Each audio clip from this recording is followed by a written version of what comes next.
Notts County have just announced their new manager, Omega Dad, on the same day that Wrexham AFC have announced Omega Luke. With both the clubs themselves having a recent rivalry as well as the father and son duo, this is a saga you definitely don't want to miss. Across the next 10 seasons, a point system will be put in place to determine the overall winner. We'll have 1 point for a higher league position, 1 point for a victory over each other in any competition, 1 point as well if we eliminate each other from a cup or in the playoffs. 2 points if either of us ever eliminate a Premier League side from a cup competition while in a lower division. 2 points for a standard promotion, however, it's 3 points for winning a promotion through the playoffs. It's 3 points as well for a domestic cup win, and finally, it's 4 points for winning a league title.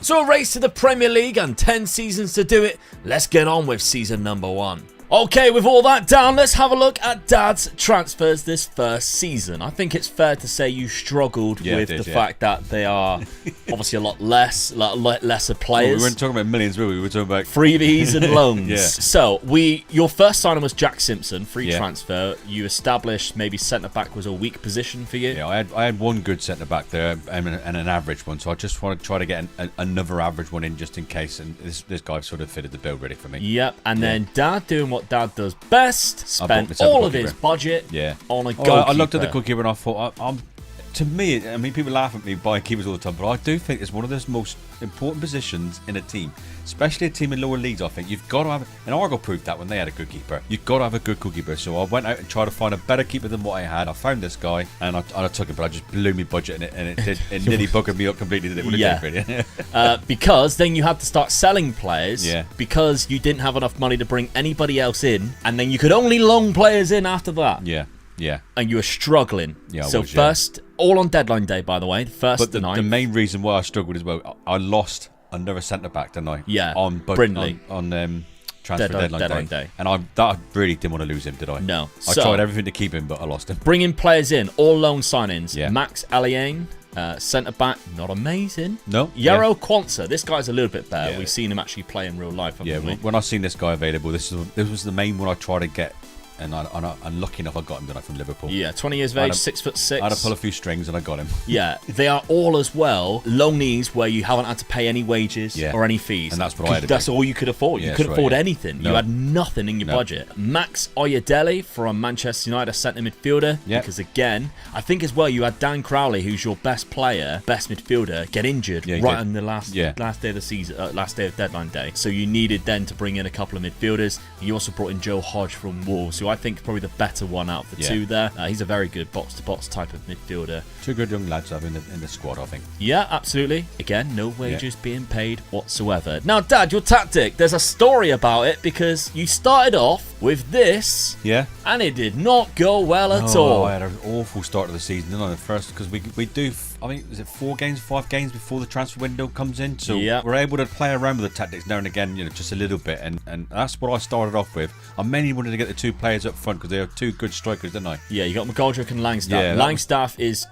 easily the best striker in lower league. So I really desperately wanted to keep these two guys up there and then try and fit someone off that. And I went for this tactic, obviously having the wingers in there, try and feed the ball in there as well. And unfortunately, I think I just left me a little bit sort of weak defensively. I wasn't too much attackingly, so it didn't work. So if we look at the schedule first, before we actually have a look at the tactic you're going to go for, this is what it was. You won your first game 4-3. Yeah. Which Sutton United as well, so a team lower in the league, I guess. 94th minute, they didn't score their third till, so you were comfortably, because you were 4-0 up within 19 minutes. Yeah, and then I just sort of like sat back and just conceded 3 goals. Yeah. And then after that, it's just atrocious after that. A loss to Blackpool in the Cup, which we kind of agree we don't really care about the Cups too much. No. But a loss at home to Grimsby 2-0 is bad. Away to Morecambe 1-0, 90th minute as well, being a game that cost you there. Away to Doncaster losing 2-1. In front again. And Tranmere, you really wanted to win this one, and 85th minute they equalise. Yeah. So pivoted to a different style of tactic, which your assistant did say is probably the ideal tactic for this team. a three at the back formation. I sort of really went for sort of like not parking the bus, but making myself a lot more harder to beat. Yes, yeah. And then hopefully catch teams on the break, because I know I've got the strikers to score. Yeah, that's the thing. You've got Langstaff, who is an unbelievable striker, but McGoldrick is very good as well at this level. He's a championship player. Yeah. He's 35, but still he's a championship type of player. Well, we've seen him around, haven't we? You know, we know where he's done and all that. So yeah. And my loan signings came in. They're straight in the team, as you can see. Yeah, yeah. So I was pleased with that as well. So I was happy with that. Yeah. So hopefully this season might be better than the start of the season. Yeah. So let's have a look at what I have done so far in the transfer window. You are never going to believe who I signed. I'm so happy with this signing. I was so buzzing. Oh, God. I have signed Phil Jagielka. Come on, then. Let's tell it. What did he create? What record did he create? He became immediately, on his debut, the oldest player in League Two history. But what made it even funnier was he only came on in the 89th minute. Yeah, did you? Come on, Phil. He is now 41 with 3 pace. Unbelievable signing, really. I think it's fantastic. But again, he was a free transfer, bringing him in. He played 27 times last season in the Championship. What a player. All those seasons in the Premier League. And now he is here. He wasn't my first signing, though, to be fair. We got this guy in from Leeds, but then he picked up a bit of an injury. So that's the reason why I was looking elsewhere for other centre-backs. Just a long signing in from Leeds. Then I got Matt Loughton. I also got Danny Rose as well. So I've gone for ex-Premier League players here. So high reputation players is what Wrexham wanted me to do. I want to learn to sign any players over 30, wasn't You weren't, no. So I was struggling. Because you were going for players who are like, your board is not going to be happy. I kept saying, I need an old head like you're getting. I need an old head just to sort of help him out. But I didn't have that rule. So Matt Loughton came in, good right back, and Danny Rose, a really good left back. Yeah. So happy days. But yes, if you take a look at Club Vision, we can see mine was, is it performance? It says something about sign high reputation players there. On the board culture is preferred, whereas on Dad's, you can see on the Club Vision, do not sign players over the age of 30 is a desired thing. So he is not allowed to do that. Yeah. At least you're delighting them with your possession-based football. Yeah. You're losing, but they're like, well, at least we're keeping the ball. I've got the vote of confidence. For now. So, how did I do? Well, my tactic is very similar, but I want to change mine.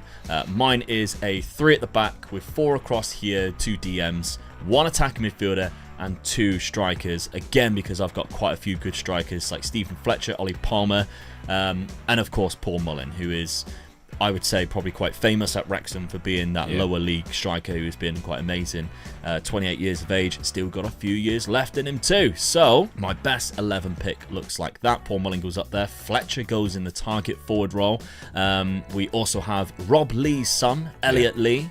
Fantastic player in this division, played in the National League last year, very, very good player, now at Wrexham, so he is in behind, and we've of course got my new guys in, Jagielka, Loughton, Rose. Oh, you look at his Premier League side, isn't it? And he got sent off in his last game, didn't he? Yeah, Rose got sent off on his debut too, so he is actually suspended, and I can't use him, but we've got James McLean, another ex-Premier League player who fills right in.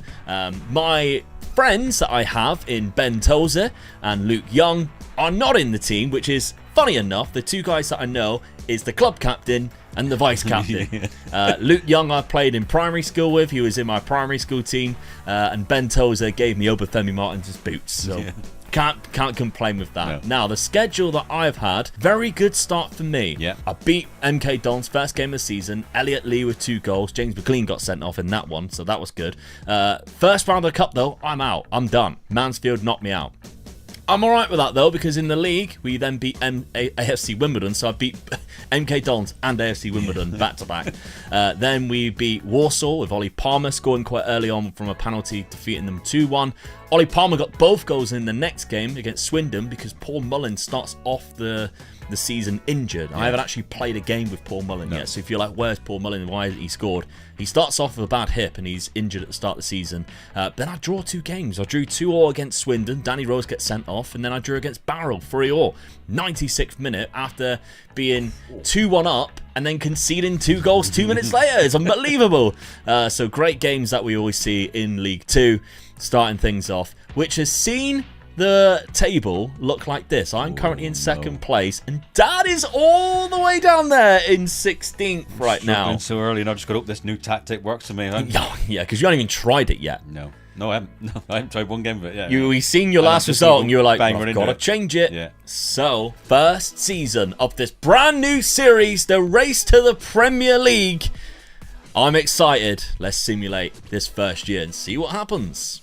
So with my better start to the season, the pressure was on Dad's Notts County team to perform. And despite Dad struggling to begin with, the change of tactics seemed to have a positive effect, especially for striker Macaulay Langstaff, who's starting to find his form again in front of goal. And the Notts County team benefited from this and began to win games that they weren't winning before. Meanwhile, the surprise player for my Wrexham side was Stephen Fletcher, who started to find the net quite often. But who gains this early advantage in the first of 10 seasons points-wise between us, and will either of us be playing in Sky Bet League 2 again for season number 2? Let's jump to the end of the season. Champions in the first season, Wrexham. Well, though. But yes, you did get promoted. And luckily for you, Dad, as well, you avoided the playoffs, because in this division, 3 teams are automatic promotion. Right. And the remaining 4 go through the playoffs. So I had the you same scraped points. it. I had the same points as them as well. On the final day, you managed to do that. So, well played to you. You had a higher goal difference. You scored 100 goals in the end. I'll take that. Yeah. Considering how bad you were starting off. They were a good strike partners, though, weren't they? Yeah. So, you did concede 70. Yeah, I did say that, didn't I? 110 for me. I only lost 6 games. You lost 10. And remember, a point if we beat each other. We play each other at least twice because of this league. I lost 6. Not one of them was against Notts County. You lost 10. Both of them. 2-0 both times. Not only have you won the league, you beat me twice as well. So that's 4 points winning the league. 2 points for the 2 wins against you. That's exceptional stuff. Unbelievable. Let's have a look at the profile. We've got Stephen Fletcher with 25 goals. Well, unreal. I said he was a good player at the time. 5 pace. Where's Paul Mullin? You got Macaulay Langstaff there with 25, which I 25 expected to be winning up. I expected him to be first or second, definitely. Steve Fletcher had the best average rating as well, though. He did 7.41. Unbelievable. And Langstaff had the most assists, joint highest assists. You had the most goals and the most assists in the league. That guy's incredible. Them two were working well together then, Yeah, he is absolutely insane. What a player. So goals-wise then, Ollie Palmer's down there in 7th. McGoldrick had the same amount of goals as... How weird, both our players, both our strikers are the same. I thought it'd be Paul Mullin. He's not there. Paul Mullin is not... Maybe he picked up an injury. I'm not quite sure. I'll have to take a look at it. But there's so many things to dissect. How about the cup competitions? We're on Wrexham right now. Competitions? No. Semi-final of the EFL Trophy against Reading. Were you in that semi-final? You weren't. So it was Reading versus Lincoln in the final. Tom FM loves that because Lincoln City are the champions. I only got to the second round of the FA Cup. Just got to make sure we didn't knock each other out of the cups, really, didn't we? Yeah, so, I mean, at Carabao Cup, we weren't. No. So let's have a look then at Notts County and see how you did in the cup competitions. 4th round in the FA Cup. You got further. I was only in the second round, which means we didn't play each other. No. First round by Blackpool, which we knew. And you were knocked down the northern section of that. So I didn't come anywhere near playing against No, you. we didn't play each other in that one. You knocked out by Wigan and Morecambe. So we weren't playing in that one. I knocked out Man United's under 21s. So there we go. 4th round by Grimsby down in the FA Cup's not bad at all. I mean, Grimsby's on our league. That's quite annoying. Yeah. Did you knock anybody out? Because remember, there's an extra 2 points for a Premier League side. Burnley! Oh, you did it! You knocked out a Premier League team. That's unbelievable. We said they were playing badly in that league. Yeah. Get in. That's an extra couple of points there then. No. 92nd minute and the 95th minute. You were being eliminated by the 91st. And somehow you won it. That is absolutely incredible. Macaulay Langstaff with the player of the match there. He got a goal and an assist. Says it all. Let's have a look again. Better for me then, isn't it? Absolutely, yeah, that saved your season, really, because points tally-wise, it's going to be a lot closer now compared to what it would have been because of those 2 defeats that you had against me in the league. 29 goals from Macaulay Langstaff, David McGoldrick with 22, Scott got 14 there, which was a backup for you, which isn't too bad at all. Performance-wise, Langstaff is no surprises, he's up there because he also had the most assists for you. Yeah. David McGoldrick, though, is 36. Will you be looking at maybe bringing somebody new in or trusting those two of another season together? That's the big question. Well, his natural fitness is still 14. Yeah, he's just a little bit slow. He might still be able to go for another season, though. Transfer budget-wise, I mean, just less than $1 million. That's not bad for this level. That's not bad. I've got to take it. Going into League One. I mean, hopefully I can just sell a couple of players and take it over the $1 million, can I? Yeah. I mean, you're not going to get that much, but maybe 3 good players in. Yeah. Let's have a look at my Wrexham side then. What have we done? We've got Stephen Fletcher with 27, Ollie Palmer 21. Paul Mullen only 17 in 23 games. Was there big injuries and stuff? He played half a season, really, Oh, didn't he was out for 4 months with a damaged Achilles tendon. That killed him. That absolutely killed him for the rest of the season, because before that, he was probably having a really good season. And then he was out for another 3 weeks against Doncaster for sprained ankle ligaments. He's very injury prone, is Paul Mullen, which is a shame, because he was... But from goals to games ratio, him and Stephen Fletcher are probably up there. I mean, that goes to show how well you did with your squad, because you still won the league. Yeah. And your main striker didn't play half a season. Yeah, McFadden was the highest average rating, but he didn't play that much. It was Stephen Fletcher. My transfer budget, though, 441k, so not as much as what you got. Yeah, I've just got a bit of a bigger wage budget. Mr. Deadpool's not supporting you at all, is he? Oh, or Rob McAnally. Never mind. So the points tally for season number 1, of course. Omega Luke won the league, 2 victories against Dad. But Dad, you also gained promotion, which is another 2 points. And you defeated a Premier League side in the cup competition, which I did not think would happen in season number 1. We didn't. We just put it in as a point thing, just in case when we got to higher leagues, didn't we? Yeah, absolutely. Yeah. So the points tally for season number 1 is as follows. Omega Luke with 6, Omega Dad with 4. So yes, despite my Wrexham side defeating Dad 2-0 in both matches and going on to lift the league title, that huge victory over Burnley in the FA Cup for Notts County closes the gap immediately back to just 2 points. So it's on to season number 2 in this race to the Premier League as we head into Sky Bet League 1. Preparation for life in League 1 started well. Both teams are predicted a mid-table finish, and both teams' star strikers are odds-on favourites to win the league's Golden Boot. But then came a spanner in the works. Wrexham were given a transfer embargo mid-July for breaking financial fair play. Now, luckily enough for me, the transfer embargo came after I made the signings. Because that could have caused a whole lot of trouble. Yeah, definitely, yeah. So let's take a look at the signings I did make, starting off with Arthur Okonkwo, who was the goalkeeper I had on loan last season. I just made him a permanent signing. He was a quality keeper. Yeah, it was a good sign, I think. Yeah, he's a good championship player. Yeah, and he only cost me 98k to bring him in, so happy with that from the loan deal, making that a permanent fixture. Then I found some free transfers. You got Charlie Good coming in, who is a decent, not good, centre-back. From Bournemouth, I think it is, or Brentford. He was at Brentford. He was on loan last season in the Championship. Didn't really play, so bringing him in, I think that's a good signing. Sam Byron, it says I only paid 11k for him. He's going to go out of contract, but I thought I'll pay the money now straight away because at the time I couldn't approach anybody. He ended up signing quite late on anyway, but I said 11k is nothing really. It's peanuts. So bringing him in from Leeds after only 1 season there at Norwich, but of course he played for Leeds a long time ago in the Championship. Then I made some more free signings because we found out quite early on, didn't we, that the money that we had made no difference. No. It's all the wages. It's literally just wages, and that's all you need to focus on in these lower leagues. Wages, bringing in free signings. Nathan Ferguson, I thought was a fantastic signing for me, a leading League One player. You can play centre-back or right-back for me. Of course, I played the 3 at the back system last season. I think I'm going to stick to something very similar, if not the same.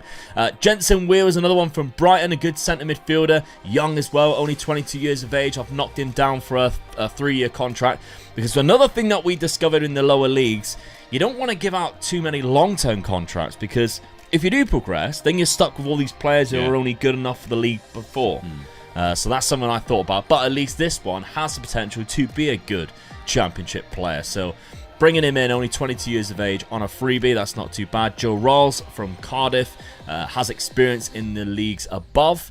Bringing him down to this league, he should be very good in this division. More of a defensive midfielder I'm bringing him in for. Kellen Watts from Newcastle. I'm really happy with this signing. This was the last signing I made before the transfer embargo, which was a centre-back signing. Looks like he's dropped off a little bit here, but 6'4", young, again, locked him down for a couple of years. He's 24, so he should get a little bit better, but not too much. Then the transfer bargo kicked in, but a month later, I think it passed, but I was way over the wage budget. Yeah. So I could only get loan signings in. And straight away, we had injuries, which my team was just full of them. It's your main man as well. Yeah. Start, wasn't it? So Ben Knight from Manchester City, brought him in. He can play centre attacking midfielder, which is exactly where my first injury came in. So I brought him in as a good youngster on loan, and all of these loan deals not paying a single wage. He's also now injured, so that's good, isn't it? Out for another 2 to 4 weeks. Chimiti from Everton, very good. Of course, he isn't getting any game time. Beto's there. Yeah. The 6'4" Portuguese striker. That's not Beto at Everton, but Chimiti. He drops down into League One. We have played him 4 times already. He's got a goal, but a good average rating and a man of the match appearance as well. So that's really good. And then finally, I had 2 injuries to strikers. So I added alone another one. Dara Costello. Bringing him in, Irish. He plays for Burnley. That's right. He's been on loan last season in the Scottish EPL, which was 9 goals and 31 appearances. We haven't played him yet because we got him in quite late, but he is very good. Yeah. So happy with that. I'm sticking with the same tactic. I'm also gonna nail in Paul Mullin, because if I don't, it doesn't put him in the starting lineup, which would worry me a little bit, because Mullin's gonna be, my striker for the next couple of years. So I want him to be happy. If I don't play Paul Mullin, he won't be happy, which I actually think he's not happy at the minute. He isn't, because the lack of depth in the goalkeeping department. I don't get it. I think it's a glitch. What's he worried about that for? I don't know, because I've actually... in the actually... back of the net and win the games. Yeah, I mean, I've got 2 goalies. I mean, that's enough, isn't it? Like, with one of your reserves or your youth academy, I don't know what's going on. But anyway, Paul Mullin is in there. The rest of the lineup picks itself, to be honest, so ignore the fact that Paul Mullin's come out of it. Knight, Chimiti, the 2 long signings there. Riles Evans, Sam Byram are back 3 there with 2 new guys, and Okonkwo in goal. So, over to Dad. How have you been getting on? Starting off then, Louis Watson was the first signing that you brought in on a free transfer from Luton. Well, last season I had the players that were on loan. Obviously, I'm going to lose them, so I had to replace them. So this was the first position I looked at straight away. I was quite happy with this guy. He's a good player. Yeah. Very good player indeed. 23 years of age, Irish. So good signing that one. Steve Seddon from Oxford. Yeah. Left back was another position I was going to lose, so yeah, I was quite happy with that, getting him in. Yep, and then we've got Lewis Montsma through my 2 Lincoln. centre-backs last season were both loanees, so yeah, I had to replace them, so I was just trying to get these guys in. Again, I'm on free transfers as well. They're going to be my players, so I'm not going to lose them next season, so that was even better, really. Yeah, absolutely, because the other one, Nuno Moreira, 2 foreign players as well. I took a chance as well, don't I? But the contracts that I can get them in on, so yeah. But yeah, I got them in, so I was happy. And then 2 loan signings. You got Noah Hay at Chelsea. This one took a while to bring right back in. When I got my formation up, my weakest position was the right back, right wing back, whatever I was going to play. Yeah. So I just got another guy in, and he was quite good. I thought for an 18-year-old, I was quite happy with this guy. Only a good national player. Yeah, I know. 2 divisions down, only 2 stars. I was happy. He's only 18. You're give yeah, the boy a chance. potentially a Premier League standard. Yeah, so give the boy a chance. Yeah. Okay, fair enough.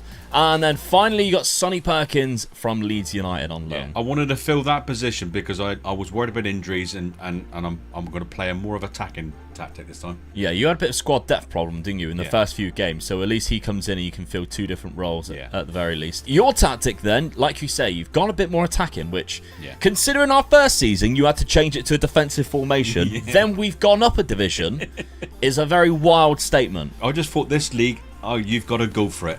So I did. Sonny Perkins goes straight into that role. You still got Langstaff McGoldrick. From a defensive midfielder to an attacking you midfielder. Basically just pumped him up to there, didn't you? So that was the only position I changed. And changed that role there to a more defensive one. Because that was box-to-box midfielder first. And I said to him, I was like, that is wildly attacking. You've got nobody who's going to sit back. So you went for a DLP on defend there, and Louis Watson coming in that role there. But everything else stayed the same. I was quite happy with the rest of it. Yeah, the players that I brought in fitted right into the positions that I needed them in as well. So yeah, I mean, hey, the 18-year-old lad was straight in, look. Yeah. So all right, I'm happy. Chucked in the deep end. I mean, the 2 guys up front, they're my strikers for seasons, I think. For seasons, McGoldrick's 36. What's his fitness level? He's still 14. He's all right for another couple. Mate, you cannot give him away. He's big goals he's scoring. I'm not saying giving him away, but you can't say, he's going to be my striker for seasons. It's going to be hard replacing him, though, isn't it? That's the thing, isn't it? With the money I'm getting, I need to get into sort of like top championship money before I can replace him, I think. Optimistic. All right, okay. Your schedule, you've had a good start to the season before we look at mine. You started off the season 3-0 win against Burton, 5-1 against Huddersfield in the EFL first round of the Cup. Port Vale, 4-1. Bristol Rovers, 4-1. QPR, newly relegated QPR, 3-0. Shrewsbury, 4-2. The only game you lost was to the newly relegated Cardiff. Yeah. 3-1 away from home. That's a difficult game as well, I'll give you that. Game there, yeah. Then you defeated Accrington Stanley again in the Trophy North section, which last time you couldn't get out of it. But Macaulay Langstaff has scored a ton of goals. There's a couple of hat-tricks in there already. So he started off the season on fire. 7 goals in 5 league appearances. 13 goals in 8 games already for you so far. The guy is a weapon. My tactics paying off, isn't it? Yeah, it does. You've actually had a good start to the season. So, how have I been doing, though? It's not been too bad for me either. I've only lost. You only lost the one game. I've only lost one game in the other competition. So, I'm happy with that. I've dropped 4 points in total. So, I've actually dropped more points than Dad, but I haven't lost in the league. I drew to Barnsley and Peterborough. 2 difficult games as well, I think. Yeah. But outside of that, a win to Shrewsbury to kick things off, 6-1. Mullin got himself a hat-trick, which I thought was happy days, and he got injured, so that was like, oh, great. He stubbed his toe, didn't he? Yeah. Stubbed his bloody toe, and then he's already had that. He had a full injury last season where he missed two months of the season. Can you imagine being his manager and he go, "What's the matter, boy? I stubbed my toe." Yeah. You what? Yeah. I stubbed my toe. Strap it up and get back out there. What are you talking about? And then that's when I started struggling for goals. 1-0, 1-0, 1-1, 4-1 against Morecambe, but they're the division below. And then Peterborough was to draw 2-2 there, and that's where I started bringing in the likes of Chimiti, who actually got a hat-trick on his debut there against Morecambe. So that was a good result. Him and Paul Mullin up front. That should be absolutely brilliant. But yeah, Aston Villa under 21s beat me in that cup, but that's one cup I'm not too worried about. But there is some fixtures coming up, Dad. Yeah, that's quite funny, isn't it? Because in the EFL third round, I have Tottenham and you have West Ham, which is quite funny. Both London clubs, obviously. Dad's Tottenham. I'm going away. You asked if you could come along, didn't you? And I was like, well, no, you've got a game against West Ham the same day, you idiot. So this second season then, with the scores at 6-4 to Omega Luke, this is going to be tight. We look like we have settled in this league quite early on. We have, haven't we? Yeah, considering we've just been newly promoted. But who gains the advantage? I could do a pop in you this season just to get a couple of points back on you, really. All right, okay. Let's have a look at how this season got on. My Wrexham team had some fantastic spells this season, as well as some not so fantastic spells. And the injury-prone Paul Mullin scored, but wasn't anywhere near our biggest threat. That was instead the on-loan striker Chimiti, who absolutely thrived in this Wrexham team, scoring many goals in League One. But Dad had a secret weapon though, who he could rely on to continue to score goals and win matches for Notts County. Not to mention the loan signing of Sonny Perkins that might have been the ultimate game changer. Oh, it's a terrible season for Wrexham. Get in. Wow. Champions, Dad. Fair play. 10 points. Fair play. Won the league by 10 points. I'm already down in 12th. It's hell of a tight in the top half, though. If you think I'm 12th, so I am mid-table. Barnsley are also on the same points as me. We are only 6 points behind 5th. Yeah. Which 7th goes down to the, or was it 6th down to the playoffs? 6 goes down to the playoffs in this division. So we're only 5 points off the playoffs. We're down in 12th. But that is hell of a season for you. Champions of this division. Wigan go up with you alongside Cardiff, who have just obviously come down. Next season, there's going to be a division between the two of us. Dad gains 4 points immediately for that league title win.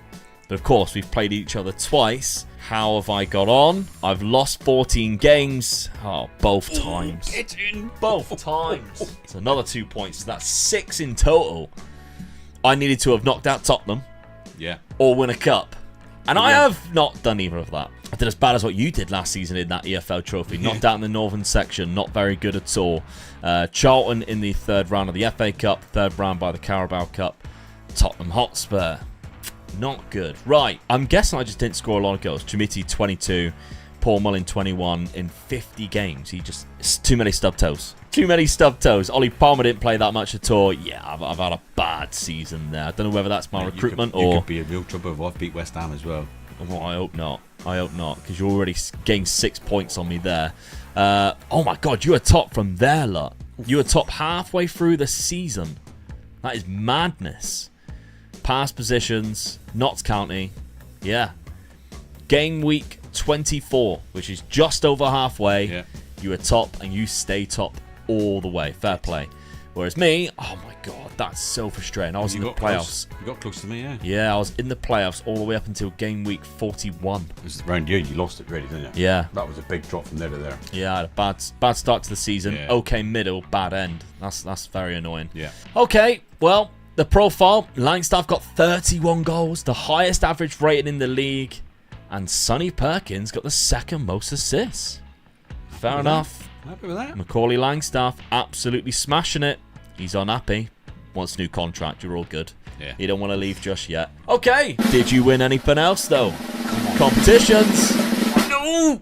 Oh. Runners up in the EFL trophy. I seen the cup, but then I thought I had it then for a minute. Oh, and I lost it. That was a West Ham relief. as well. Oh, Yeah. That was twitchy bum time for me then when I seen that trophy. Oh, I can't win cups, mate, can I? No, you can't. But you're good in the leagues. I can win the leagues, but I can't win the cups. So, next season, Dad, you're in the Championship. Fair play. 45 goals from Macaulay Langstaff. Absolutely insane. Only worth £5.8 million, which tells me you're not going to be looking to sell him. No. He is probably good in the Championship anyway. It says only a good League One player, but I've used him in the Championship. He's class. So, yeah, good luck to you in the Championship. Hopefully, it's not too long before I can get up there with you. I hope you come up and I don't go down. Yeah. I mean, we haven't got our transfer budgets through yet because we're only on the 18th of May. It's literally right after. And, yeah, we haven't got a lot done. So, right now, I don't know whether I'm going to be backed enough to join you in that division. So yes, Dad's Notts County side absolutely dominated League One, giving them 3 promotions on the bounce. Not to mention 2 wins over my Wrexham team as well, giving him an extra 2 points for those victories alone. As well as, of course, the 4 points he received for winning the league. Meaning the total points is now Omega Luke still with 6, and Omega Dad now with 10 points as we head into season number 3. Despite Dad gaining promotion to the Championship, his Notts County board still were very strict on the finances. Probably down to the debts that his club find themselves in, but that's not what he was wanting to see. I'm sure he was very tempted for these job interview offers. I even had one myself from Aston Villa. And in an act of desperation, Dad decided to put a bid in for my top scorer of last season, Chimiti. A very difficult transfer window for both of us. Difficult one to wear. I mean, we've got no money. What do you do? Yeah. You have no money going into a new division. Yeah, I lost probably some good players with my loan players that I brought in for last season that helped me out. I lost them in vital positions for myself as well. So yeah, I had to replace them. Yeah. And when you got no money, you just sort of think, well, what am I going to do? So you got to go to the freebies, and you just got to hope that you've got enough money in the kitty to pay their wages, really, innit? Yeah. And that was even difficult, wasn't it? Yeah, At one stage, it was looking I didn't even have enough to do that, did I? No. So let's have a look at who you did bring in. They were all free transfers because there were no money, and some loan deals where no wages are paid. Yeah. Ollie Shaw starting things off, Scottish striker. Well, I lost my main striker who I was at on Sonny loan. Perkins, Yeah. So you brought him in. He's been out on loan at Sydney FC. Yeah. So he hasn't even been playing English football for a very long time at all. Afia from Brighton, Yeah. wing back again. I lost me right back, didn't I? Yeah. Yeah, he's actually probably better than the one that you had last season. Yeah, I think he was. Yeah. Liam Morrison's a very good signing. Yeah, this is probably my best signing, I think. Really, Yeah. I was quite chuffed to get him. I mean, we had to go to the board, didn't we, and ask for extra bit of money just to pay their wages, just to accept them to come into the club. So I was lucky to get him, but I'm pleased I did. Yeah, absolutely. Then you signed some loan signings. Yeah, this was just to make my squad a little bit fuller, really, because I was short on players, wasn't I? We started to have grayed out players in Yeah. the sides because there just wasn't enough players in the squad to actually register. So Dad started to bring in some loan signings, Air Blaster or R Blaster. Then you signed my signing. You signed my player. Yeah. Yusuf Chimiti, who scored how many goals for me last season? 18 in League One. I was happy with that. I was happy with Oh, that I signing. bet you would. Yeah, I was, yeah. I bet you was. Okay, so Chimiti goes to... He said to me, I know your son, didn't I? I said, yeah, all right, you do, yeah. Unfortunately. Zach Mitchell from Charlton, centre-back again, 20 years of age. You signed quite a few centre-backs, actually, because that was 2, and you also got Nalo, who's another one. I just think it was sort of a weak position for me, and I knew in this league it was going to be hard. I've got to sort of like make me a little bit harder to beat, really, because it's all about survival in this league, I think. Yeah. My first season, not getting no money to play with, I've got to try and survive, and I think getting defenders in, I really needed them, really. Yeah, and you also brought in Reyes Cleary, who was a striker with a bit of pace. Yeah. good finishing and heading ability. I was just a bit worried that one of my strikers got injured and I didn't have no one else as a good enough backup, so I knew I had to get another striker in. It's finishing 15, so I'll take that. As we mentioned, we couldn't sell any players because Dad had 10% of transfer revenue made available. So there's no point in him selling any players because you wouldn't see any of it. Yeah. The debts and loans are £9 million. He had very struggled. I mean, it was that bad, wasn't it? Langstaff come to me and asked for a new contract, and I couldn't even pay him a little bit more than what was on. No, I just couldn't afford it. They wouldn't accept it. So yeah, I'm taking a chance. Yeah, I've got to take a chance with him that he stays for the 2 seasons with me now. Yeah, you have changed tactical, of course. Last season it was like this. Yeah. You've moved it back to a ball-winning midfielder. You've changed a couple of the player roles. Well, like I said, I've got to try and make my team a little bit harder to beat. So that's what I've done. I've filled that part of the pitch up. Hopefully the 2 players up front will do the business for me and get me enough goals. I've got to win, and I always say this to you in European games, and I've got to be winning my own games to survive in this league. Yeah. If I did quick pick best 11, the reason why Dad has got Langstaff in is because Chumiti goes up front alongside Cleary. So you wanted to have Langstaff in there because, of course, he is your player, not the loan players. But that could be costly. Who knows? But your centre-backs gone in, look. Yeah. There's two of the 3 centre-backs that you signed have gone straight in there. Louis Watson probably were your best midfielder. He's fantastic. A good championship player. Okay, well, let's have a look, see who I brought in before we have a look at your schedule. We're in different leagues, which is very weird. It's the first time ever in any versus stuff that we have done. We're in different leagues. I didn't also spend any money either. It was just free signings. And I brought in 2 wingers to begin with on free transfers. Malik Wilkes and Thomas Asante, a Ghanaian striker / winger who I tend to play on the wing because he's very fast and pacey. Likes to beat the offside trap as well, which I quite like. We've got George Wickens on a free transfer, who is a backup goalkeeper. We also have Daniel Jefferson on loan from Sheffield United because I don't trust Paul Mullin not getting injured for the rest of the season because he's got injured every single time we've used him so far. And Amari Hutchinson from Chelsea, who's a good centre attacking midfield option on loan. Didn't have a lot of options, really. And if you take a look, I've already over the wage budget because of that. Just bringing in, because these loan signings, not paying a penny either, just from 3 signings and letting a load of players go over my wage budget. It's hard, man. Very hard. Yeah. I don't have the debts that you do, but I don't know why I've been given hardly anything. I'm guessing it's because of the financial fair play. Yeah. Which is obviously what I was stung with last season. Yeah. So this season I need to abide by that, and hopefully I have done. I've changed tactic though. I'm going all for it this time. I'm going very much right attacking it. We've got 2 of the inverted wing backs who will fill in and help the midfield out, but 5 pretty much attacking forces going up there and trying to score some goals. We're on balanced mentality, out of possession. We're pushing up as high as we possibly can and seeing how it's going to play out. So my best 11 actually puts Jefferson up there. Doesn't play Paul Mullin, but if I put anybody in there, then Paul Mullin would just get himself injured. So there's just no point. Yeah. So we pray for Rolls in the midfield and see how it goes. My schedule, I'm in the League One, of course. It started well for me. I haven't dropped any points in the I've dropped 2 points, in the league, but Blackpool are second position alongside me, aren't they? So we're the only 2 teams up there with, well, actually, to be fair, QPR have also done the same now, but we played against each other. Us and Blackpool. So both of you are still unbeaten, really. Yeah. Defeated Fleetwood 6-2 at the start of the season. We got through the first round against Wickham. Stevenage, another 6-2. Back-to-back 6-2s in League One. 2-1 against Bolton and Colchester. And a 2-1 in the second round against Fleetwood. And then, of course, that draw against Blackpool. And because, of course, you get 2 points for beating a Premier League side, in the third round, I drew Chelsea away. Ooh. Come on. That would be class. That would be a huge win. So, let's have a look and see what you've done, Dad. Of course, schedule in the Championship. It's better than what I thought it might have been. Started off all right. Big win against Norwich. Good win at Norwich, yeah. Yeah. Well, at home against Norwich. Clean sheet as well. Yeah. A win against Warsaw in the Cup. That's fantastic. Then the losses started to come. 3 on the bounce. Stoke, Sheffield Wednesday, Hull City. Only scoring 1 goal as well. Yeah. Then I had a hell of a game against Wolves. Yeah, I mean, that's quite unlucky. You drew against Ipswich before that. That was a big point there, I think. Yeah, that's a good point. But yeah, a chance to gain points because they're in the Premier League. They scored in the 92nd minute as well. 92nd minute in the EFL second round. Could have done with that point.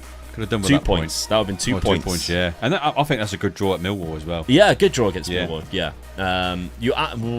What were you there? 1 or... Okay, so you're 3-1 up. Oh, no, they did score there. So it was Yeah. 2-1, 2-2, 3-2. You lost the league 3 times. Yeah. That's a shame. Yeah. That is a shame. And thinking about it as well, I lost one of my other main players, one of my other strikers, didn't I? Yeah, you did, yeah. What was the reason why we lost? McGoldrick. Yeah. Well, he got to an age, but he wanted to be a first team player, didn't he? He wanted to be a first team player, and he wanted double his wages. Yeah.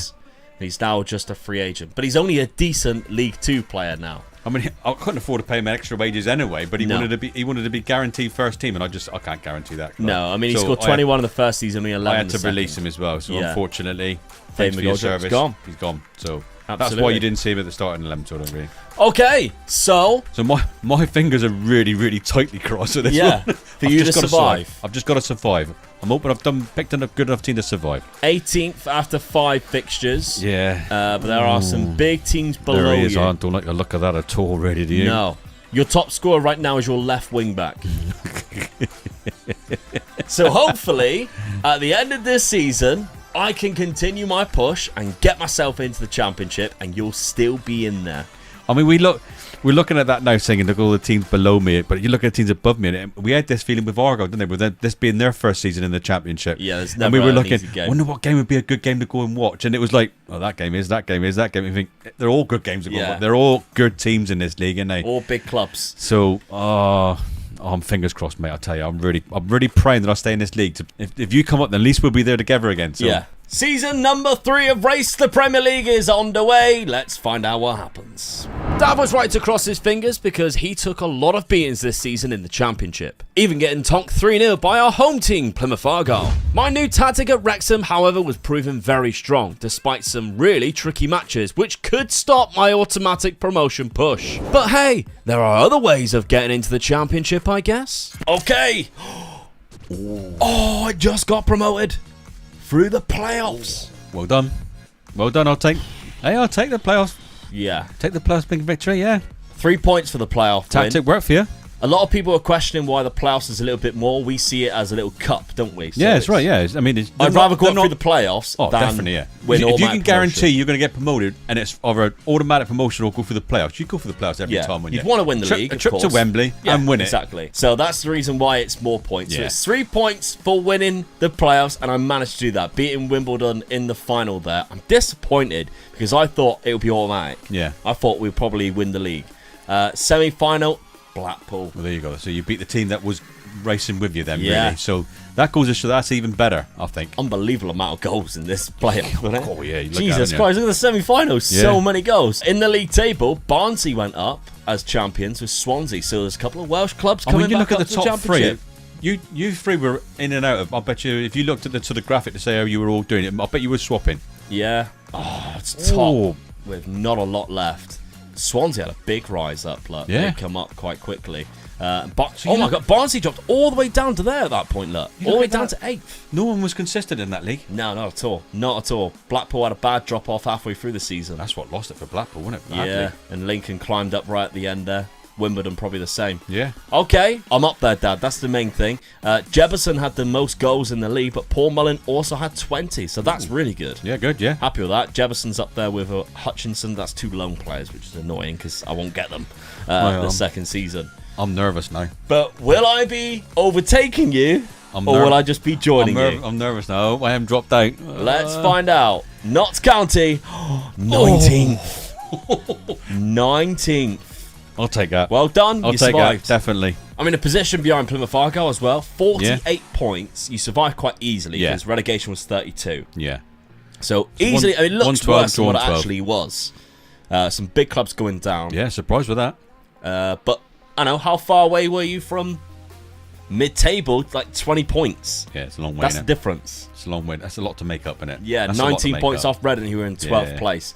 Norwich going up as champions, who you beat on the opening day of the Yeah, season. that's weird, isn't it? Crazy. The profile, though, you have Macaulay Langstaff, 25 goals, that you are right to play him. Yeah. Because that's I'm glad I'm not probably him. what's kept you out. Yeah, definitely, yeah. Oh, yeah, 100%. Seddon got the most yellow cards. He was your top I scorer. bet if you went to the lower teams below me, I bet none of their strikers got 25 Oh, goals. God, no. Absolutely not. definitely not. So Notts County done very well there, probably thanks to Macaulay Langstaff, 25 goals that season. He still had a minus 11 goal difference. I mean, you look at the lower teams, minus 39, minus 50, minus 66. So yeah. When you did win, you won big. 6-1 against Sheffield United there. We had a 4-0 against Derby. Some big wins there, absolutely. Yeah. We didn't have a look at my cup competitions, but we'll have a look at yours. Against Chelsea, yeah, we'll hold that. Your cup competitions. Oh, third round by Palace. Oh, so I had another chance of beating the Premier League Two side. chances at the Premier League side to win those extra 2 points. Ooh, okay. Okay, let's have a look then at Wrexham. How did I do in the cup competitions? No. Third round by Chelsea. And I've Northern section by Accrington Stanley. And third round by Lincoln in the FA Cup. That's not good at all. No. Never mind. Right. 26 goals from Jefferson. 24 from Paul Mullin, who I'm still unsure of. I don't think he's going to be a starting striker in the Championship. He's just not good enough, in my opinion. He gets injured. Wait, he's injured now. He's literally physically injured right now. Don't tell me he got injured in training. Stubbing his toe. Kicking a ball again. Yeah. Elliot Lee was 17. We got 15 and 16 there from Omari Hutchinson. Notts County, though, Langstaff with 27. And that was it. What happened to Reyes Cleary? I thought you were supposed to be scoring loads of goals for you. Yeah, come on. Squad's looking quite small as well, Dad. Yeah, it is, isn't it? Have they given you anything? I'm going to say no. 210k when you put it into the wages is not going to be a lot at all. It's nothing. Nothing. I mean, that's virtually telling me I can't sign anybody, isn't it? Yeah, that's it. You will not be allowed to sign it until that player leaves, who is only on two grand, which will level it up. 2.1. You'd still be minus. You'd be minus £100 over your wage budget once he leaves. You are in trouble. And now I'm joining you in the Championship, so it's all to play for. My transfer budget, 1.7 million. I'll take that. I'll take that. Okay. Happy days. We go on to season number 4, I guess, and I'll join you in the Championship. This is going to be a long 7 seasons, isn't it? We'll see, I guess. Let's have a look at the points. Yes, because of course, gaining promotion through the playoffs gives me 3 points, but most importantly, it means I join my dad in the Championship next season, where we can go head-to-head once again. But with Dad not winning any points in season number 3, he still sits at 10, whereas I close the gap and taking my tally up to 9. We've decided to give Dad an extra point for the higher league position as you guys requested, because he does need all the help he can get as well when his board won't help him at all. He's only getting 10% of any transfer revenue he's making right now and has no money in the bank. Whereas my board continued to give me lots of extra funds to prepare for a season in the Championship. Poor old Dad at one point only had 15 registered players in his first team. And with some huge bids coming in, he might have to consider taking one. Okay, Dad, the big talking point for this summer was the sell of Liam Morrison. Yeah, you all know that I never had no money whatsoever to work with, and I needed a bit of money. And I was only going to get 10% of his well, it was 10, transfer. but you bumped it up to 25. Yeah, so it gave me a bit of money, which I had to use then for wages. Yeah. It wasn't a transfer fee that I was trying to get in. It was wages I was trying to get in. Yeah. So I had to sacrifice one player, and he was the first one that was available that anybody came in for. So yeah, and a lot of money too. £6.25 million, which is not bad considering you got him on a free transfer the season before. Yeah, so it was good business, really, but I needed the money for the wages, basically, really. There's a couple of other players that you let go as well for a little bit of transfer fee, including Bajrami as well, who was at the club, 130k. That didn't really add too much to Dad's tally. But the signings that you did make, all right. I was all right. Yeah, you've done okay with the money. I think I've done all right. Dorjulis comes in from Norgeland, good centre defensive midfielder. I know people are going to laugh at it. I've got to change a tactic. I've got to try something different because I only just survived, didn't I? Last season, I only just survived, so I've got to try something different. Yeah. So I'm going to get different players in, and I've got a formation in my mind. So he was one of the guys that I actually needed for that position. So yeah. Yeah. 2 goalkeepers you brought in. Well, I lost one goalkeeper, didn't I? So yeah. Let's get a couple of them in. So Vitek was one of them. Another lone goalkeeper was Murray Johnson from Hibernian. Very good goalkeeper, to be fair. Yeah, he's quite good. Yeah, I think he's your number 1 this season so far. Only 21 as well. That's good. Yeah. Tom Holmes was the replacement for the centre back, Liam Morrison. Yeah, I thought it was a good. This is a good replacement. I think. Really. Yeah, I agree. Yeah.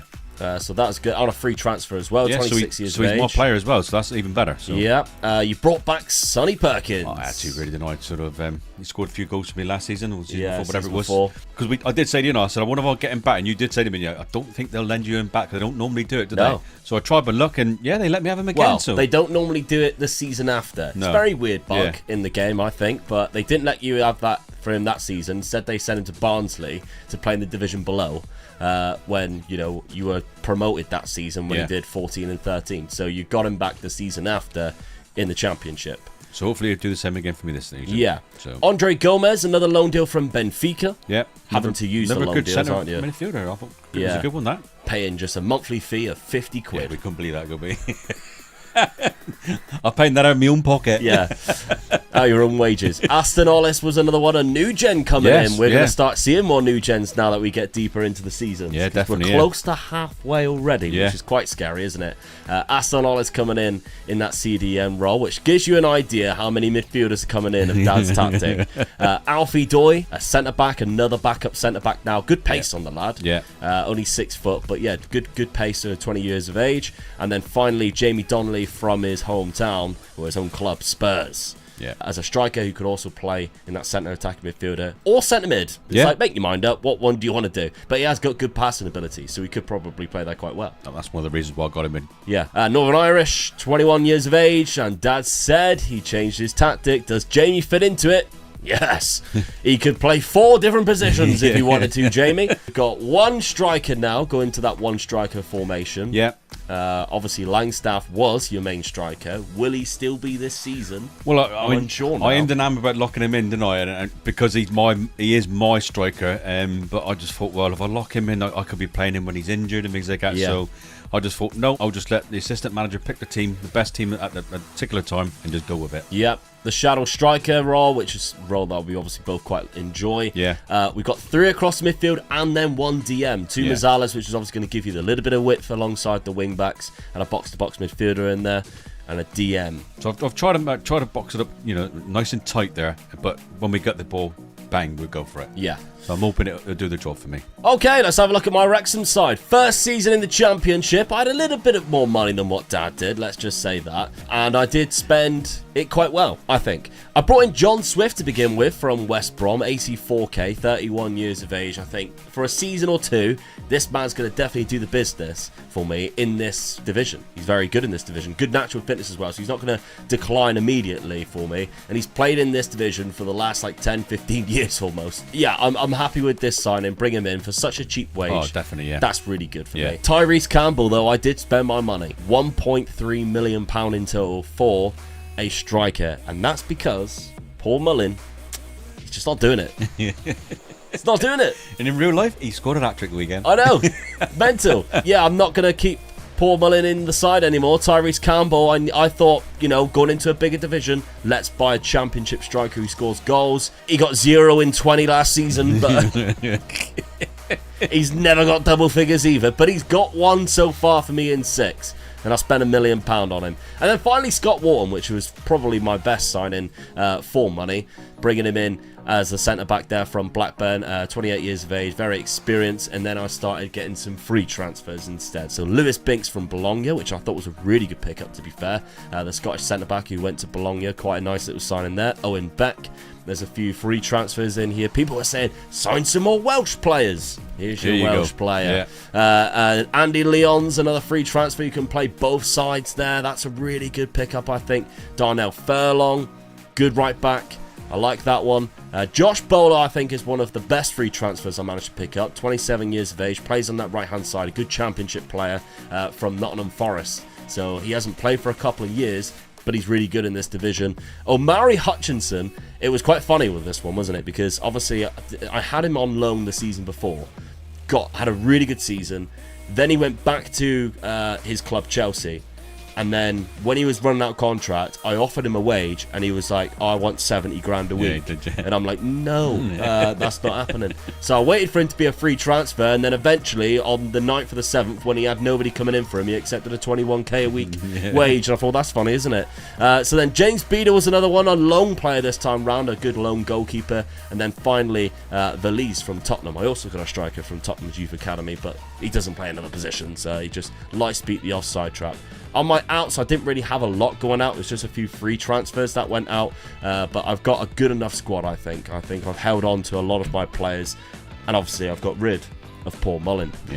So, having a look at my tactic, I've changed it. Last season I played this and going into a higher division, so I've changed a few little things. I've just made a box-to-box midfielder, having the DM on a more defensive duty down there, and then the advanced forward slipping to the left there a little bit to allow, obviously, the box-to-box to join him up front and the shadow striker to join him up there as well. So that's basically all I've changed so far. Now, we have been listening to you guys in the comments section. The point system. I mentioned it in the intro. We have given Dad an extra point for last season for a higher league finish. To be honest, it completely did cross my mind that we would probably need to do that. We thought we'd nailed everything down that we thought was right, and we just didn't think of that, did we? It's a work in progress, obviously. It's the first time we've done a series like this, so bear with us, but thank you for the suggestions, and we're going to give Dad that extra point for that higher league finish, because he's going to need it. And not to mention, I think we kind of went without saying, we just never said it.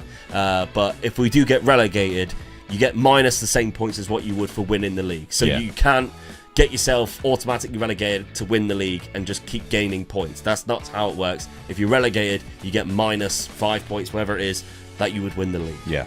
So, which is fair enough. So. That's the rules, and that's if you get relegated in any position. Okay, then let's have a look at the schedule for both of our teams so far. My first season in the Championship with Wrexham, it's been okay. It's been okay. It started off unbelievably. I'd be happy with that start, definitely. 4-1 against Charlton, away from home as well. Then it was a nice win against Millwall in the Cup, which is obviously always going to be difficult. Ipswich, one of the best teams in the Championship. Scott McKenna scored the only goal in that game, unfortunately, for us at home. But then we beat Barnsley 1-0 away from home. We're doing well at the minute. A 1-1 draw with Bristol City. Again, I'll take that. And a 2-1 win against Coventry away from home. We seem to be better away from home than what we are at home, which is worrying. Then I went from beating Barnsley to then beating me 1-0, unfortunately. So we're out of the Cup. Then we played Wolves, who have been relegated into the Championship. And I will definitely take that result. Good result. A 1-1. Well, Dad's schedule so far then, let's have a look. To be honest, Dad, it's better than what it was last season. Definitely, 3-0 draw against Bristol City. We mentioned they're probably quite good this year, and you're probably robbed as well, because it's 91st minute goal there. Gutted. Away from home as well. Corey Langstaff got the first goal in the first minute there to kick off your campaign. You got through against Stevenage in the Cup. Then you defeated Wolves, who were just newly promoted. Really pleased with that. Big result. Definitely. Tom Holmes and Dan Crowley with two late goals. Two late goals, brilliant. But then you lost to Blackburn 2-0. Two late goals. Two late goals, You love the 2-0 though, because the next two results were also 2-0, but you won them. First against Reading, second against Luton Town. Unbelievably good stuff. And then you lost to Crewe on penalties in the Cup. I really wanted to get through to the next round because you get closer to the Premier League team. That's it. Then Stoke, unfortunately, getting battered by Stoke at home, 4-1. And that leaves us looking at 8th and 11th in this league campaign. You're second in the Championship, but as a better start than what you had last season. Do you think you can survive? I'm hoping I can. I've got a couple of the players I've got in were quite good players. I've got a couple of good strikers in, young strikers to work with the other guys. So I'm hoping. I'm just fingers crossed. Yeah, I know it's gonna be a struggle, but I'm fingers crossed, really. Yeah, if you did quick pick, Donnelly goes up front, and not obviously who we would expect to see, Macaulay Langstaff. But obviously he plays in so many different positions. As the season's going on, it'll probably a mixture of. I mean, chop and midfield change. looks like they're going to start working together quite well. Yeah, same as the centre back. So I need the luck to be on my side this season. I think. I mean, you had luck last season because you survived the drop. Okay then. The fingers crossed, and then they're really cross tight this time. Let's see what happens in this season and see who finishes higher in this Championship campaign. Survivor was Dad's main goal, and there were big periods of bad results. But occasionally, his side put in cracking performances and pulled out a huge 3 points. But would it be enough to beat the drop? My Wrexham team, however, are enjoying themselves in the Championship and we're happy to fly under the radar in some ways. So let's see if Dad's Notts County side has done enough to keep themselves in the second tier in this 4th season, or will it be League One football for him again next year? Okay! Oh, God! I mean, five points. Yeah, 5 points, it's clear. It's just that you're right next to the red and you had a red next to you. Yeah. Where you've dropped down. But yeah, I mean, I'm buzzing. 13th in the league. Yeah, well done. I'll That's definitely great. take Yeah. that. That's a point for finishing higher in the league campaign. 47 points is not too bad, to be fair. Reading, Barnsley and Rotherham going down. Let's have a look at past positions. Did you have a big drop? Oh, you had a big drop right after we left. I know Were what it you does, in doesn't it? Well, it always happens to me, doesn't it? Yeah, you were in the relegation zone for a while as well. Yeah. Right towards the end of the season, you had a big win against Southampton there, and a big win Against Plymouth Argyle, which might have helped you survive because you lost against Sheffield United. They're looking after the local lads, aren't they? Yeah. My Wrexham campaign, I had a steady one. Yeah. I had a little bit of a drop down to 16th, but that's as low as I went, and I never went higher than, 11th. And to be honest, I'll take that. Oh, first season in the Championship, you got to take that. Yeah. If this was the Premier League, I'd be the last game on Match of the Day every single week, and I'd have been absolutely fine with it. Don't get me wrong. Okay, so that's good. Now we just need to see who beat who in the games against each other, which is quite exciting because we didn't have that last year. No. We had no games against each other. On the player statistics, John Swift got the most assists. Your guy Seddon had the most yellow cards, but outside of that, nothing. Right. I lost 16 games. You lost 25. Is it 25? So we're going to have a look and see. Doesn't say that I lost to you there. We're going to have to go, right, we're on Wrexham. So I tell you what, let's go competitions first. Yeah. And then we'll have a look at the schedule and the league campaign games against each We've other. got the FA Cups ready, because we know we got knocked out of the Carabao Cup. No, nothing for me. 5th round by Fulham. I got to the 5th round, though. I could have played somebody in the 4th or the 3rd. Yeah. So, they were a Premier League side. This is obviously the best opportunity to knock out a Premier League team in the league below. Bolton League 2. That's annoying. You're not there, though. Oh. You were eliminated by Bolton. We would have played against each other. But, Dad, I knocked out the dirty Leeds. Come on! 2-0, which gives me an extra couple of points. Unbelievable. Nice. Good result. Add Leeds, that's a hell of a result. God, Ellen Road. That's yeah. absolutely fantastic. So, yeah, I'll take that. Jensen Weir and John Swift with the goals. Just either side of the half-time. And my goalkeeper also got player of the match, which tells you the story of what happened during that match, isn't it? Okay, I'm absolutely buzzing with that. So, we know you didn't do that well in the FA Cup. Unfortunate. 2nd round and 3rd round that you got in the competitions. But you survived, and that's the main thing right now. If you win both the games against me, though, then you claw back those 2 points. There's only 1 point between us in this whole season. But, it's a draw. 1-1 draw in one game, which was at Meadow Lane. So you've had to travel to me, and you lost 2-1. There's another point to Wrexham. Another point to Omega Luke. 2-1 win there. Macaulay Langstaff got you a consolation in the 87th minute. Not very well there, no. Goals I survived. wise, That's the main thing. I've survived. Yeah, your squad looks so short. 13 goals I for only had Macaulay 15 Langstaff. at one stage, didn't I? Yeah, you went down to 15 players. It was quite scary. I don't think you'd be able to field a team. I thought you were going to be like the south end of the Championship. Andre Gomez got... This is worrying for you. Your 2 lone players got the 2nd and 3rd amount of highest goals. But it's good to see Macaulay Langstaff still being a top scorer. Yeah. But then it's... What I think's happened is Donnelly wasn't played in player role, and they've pulled him back. Yeah. Because obviously he's not there, and that's the downside of when you're trying to loan players with no money. You have to abide by what they want you to do, and it looks like they've recalled back. Yeah, he Jamie played 19 Donnelly games. Played He scored 19 5 games. goals up Yeah, in those 19 games. so they've obviously pulled him back and never played him since. They just played him non-competitive games, which is very stupid, and I hate that in Football Manager. Yeah. If you're playing him, you're playing him. Why would they want to put him he's back played and 19 give him games. new football? Yeah. Instead, it makes no sense to me whatsoever. But there we go. That's not too bad. Your transfer budget. It's more than what you had last season. And I got a bit of wage there as well.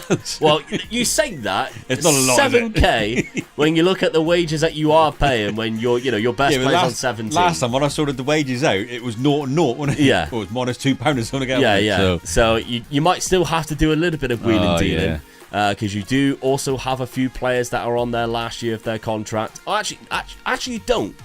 I remember you sorted that out. You sorted that out. It's just the lone players that you're losing. Yeah. And John Bostock, who's 35 and retiring. So he's only got 4 pace. So you probably want to keep him on anyway.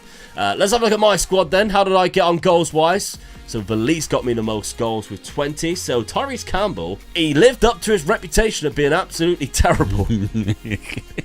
And he's wanted by Sunderland for a transfer, and he's worth more. He is gone. Let me tell you something. A spoiler for the next episode. Tyrese Campbell will be gone. Yeah. Because if I can sell him for any more than £1 billion, he is out of here. Because 4 goals and 8 assists. And then all of a sudden he's wanted. He is out of here. So Valise got 20 goals, which is decent. John Swift got 10. That's fantastic for me. I'm happy. Middle of the road. That's exactly where I wanted to be. Out of all the trouble, out of all the ruckus, with just short of £1 million, but with no wage budget. So, yeah, I'm probably going to have to mess this around a little bit. Oh my God, I've got nothing. I'll have nothing. I will have nothing. I will have nothing. So I'm going to have to sell people.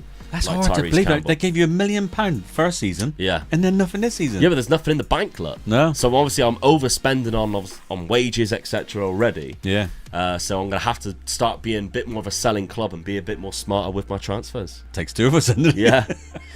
So this challenge is well underway, and to say it's challenging is a bit of an understatement. Yeah, definitely, yeah. So we're going into season number 5, but let's have a look at the points. Yes, knocking Leeds out of the FA Cup with them now in the Premier League really turns the points around from the 11-9 scoreline it was at the end of last season. Not to mention the extra point for beating Dad's Notts County side 2-1. Along with the point for the high league finish, this gives me 4 points this season to Dad's 0, meaning Dad stays on 11 points, while I leapfrog into 13 as we go into season number 5. My dad started asking for more transfer revenue, but got himself rejected. However, my board were a little more generous, much to my dad's dismay. But then my dad was handed a lifeline. His board were willing to budge and eventually gave him 40% transfer revenue. Just as I was offered £19 million for a free transfer that I picked up last season in Hutchinson, who has a £15 million release clause. No idea either. Also, Dad and I had to play each other twice in August, so points are on the line early. And he's come across a problem with this huge bid for his star midfielder. Right, Dad, the main talking point, which happened during this pre-season, was the transfers out, I think. Yeah, definitely, yeah.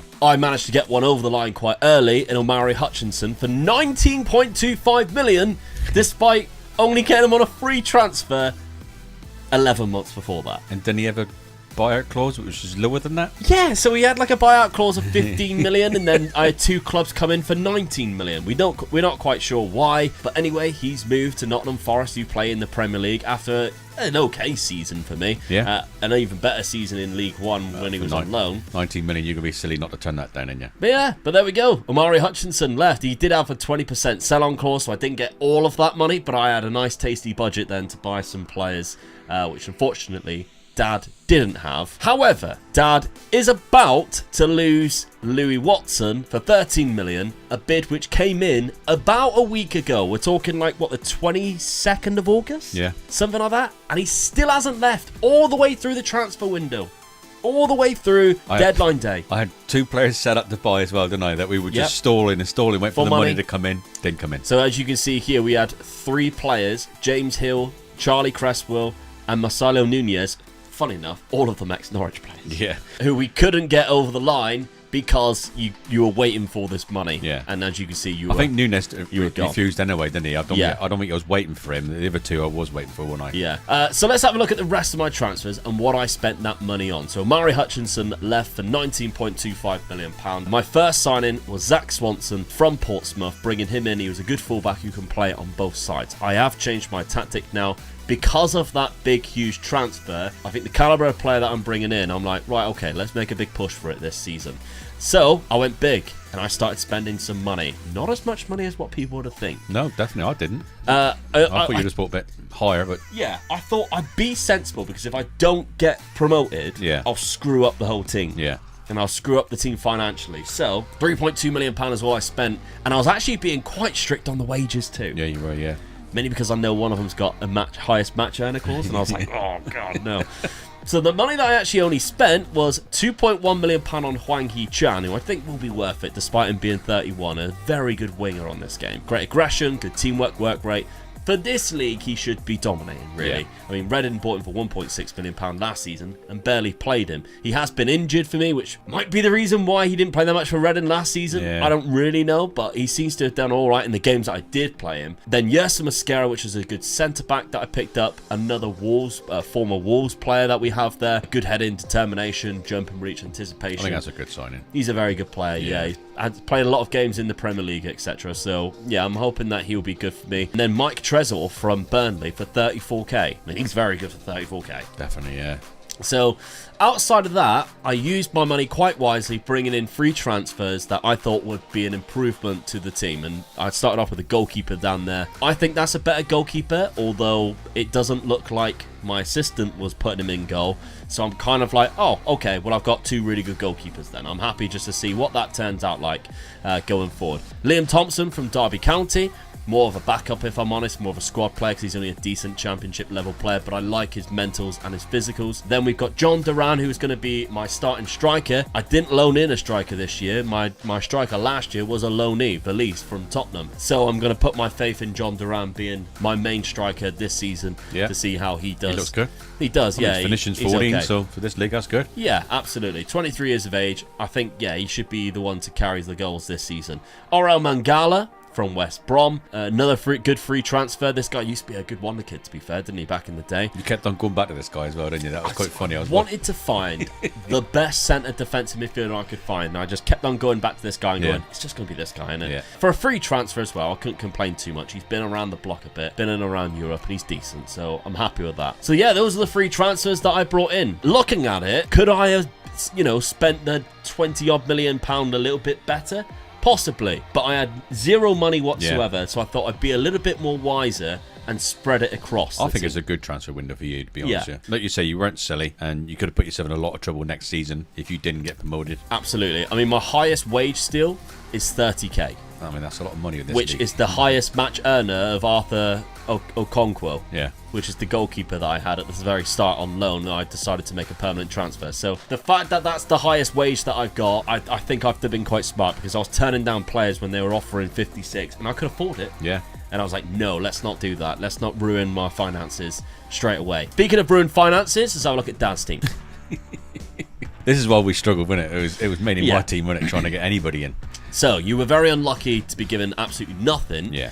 But you had the very unlucky task of not having enough transfer revenue. We asked them for more when it was down to 25. They said no. A month later, they said, what a great idea it would be to up your transfer revenue. And you're like, that's exactly what we came to you before. So 40% now you're up to, which is obviously great. As you would say, better than kicking the balls. It's better than kicking the dick, that's for sure. So Mario Dorgili's sale for £3.4 million was your biggest decision, I think, this transfer window, because that then allowed you to bring in I lost quite a few players who I'd loaned in that were good players as well, so it was in vital position. So I had to get players in, and I didn't really want to loan players in again. I wanted to try and get some of my own players, so I've got them there for next season, and I really. So that's what I was trying to do. I'm quite happy with this transfer window, to be honest. Yeah, the only signing you made previous to that Dorgili signing was this player here, Mackenzie Cast, coming in on a free transfer because he had such low wages. It was like the only player you could actually offer. And then you went for other players, and then we had to keep delaying it. So you couldn't actually get it done. That was the one signing you made before the Dorgili sale. Then the players started to come in. Joe Hodge was another one. Which you just scraped in on the same day. This is the one I was really trying to get as well. I was pleased I got this guy in the end. Good centre midfielder. We got Brooke Norton-Cuffy coming in the day after, which was a good fullback who can play on both sides. So I needed him. Exactly what you needed. A good centre back, Sebastian Otoa, Danish, 23 years of age. The centre backs that I got there are quite good. I was quite happy with it. So I'm just trying to get some people that any injuries I've got. Obviously, so I've got someone come in behind them really. So. Yeah, I was quite happy with this guy. Then we got Carl Rushworth, because your goalkeeper last season was the loanee. Yeah. So you needed a goalkeeper. And I was pleased with this keeper. He's very good. Yeah. We took a chance where we were going to get him, didn't we? And he come to us, so I'm quite happy with that. Yeah. So Carl Rushworth is now your number one. Yeah. George Hurst actually forced you to change your tactic. Yes, he did, yeah. I was looking for a shadow striker, wasn't I? Yes. And this guy came up, and I thought, I can't afford to miss out on this guy. So I got him, and when I got him, I thought, right, I've got to change my tactic. Yeah. So I did. Okay, so good striker, good heading abilities, more of like a target forward rather than Macaulay Langstaff, who's more of an advanced forward. Then we got the loan signings, the signature loan signings, which cost you nothing. This first one, Alade from Southampton. I try to get like all three positions: defender, midfielder, and attacker. So this is my loanee for. And he plays in 2 different roles. So he's my loanee for the striker sort of position. Jahab, Spanish centre defensive midfielder. And then finally, we got Kian Breen from West Ham. Taking a chance because, annoyingly, when you do it, they want them to be playing in a specific role, which is really frustrating. Like the third row, no-nonsense centre-back, which you're not going to change your tactic. And I think it's one of the things I really, really, really wish Football Manager would just take out of the game. There was 3 or 4 players that I tried to go for, and I just couldn't get them because I wasn't playing their particular role. And when we said, no, we're not doing it, they put a fee on it then, didn't they? So we just couldn't do it then. And the other thing that really annoys me with loan players is when your staff come to you, like they did with Sonny Perkins again, and said, I think you should try and get Sonny Perkins back for another season because he played a lot of games last year. You say yes, and straight away, the team that he was coming from say, no, we want him to be in a different environment, and then they don't actually go out on loan or they go to somewhere worse.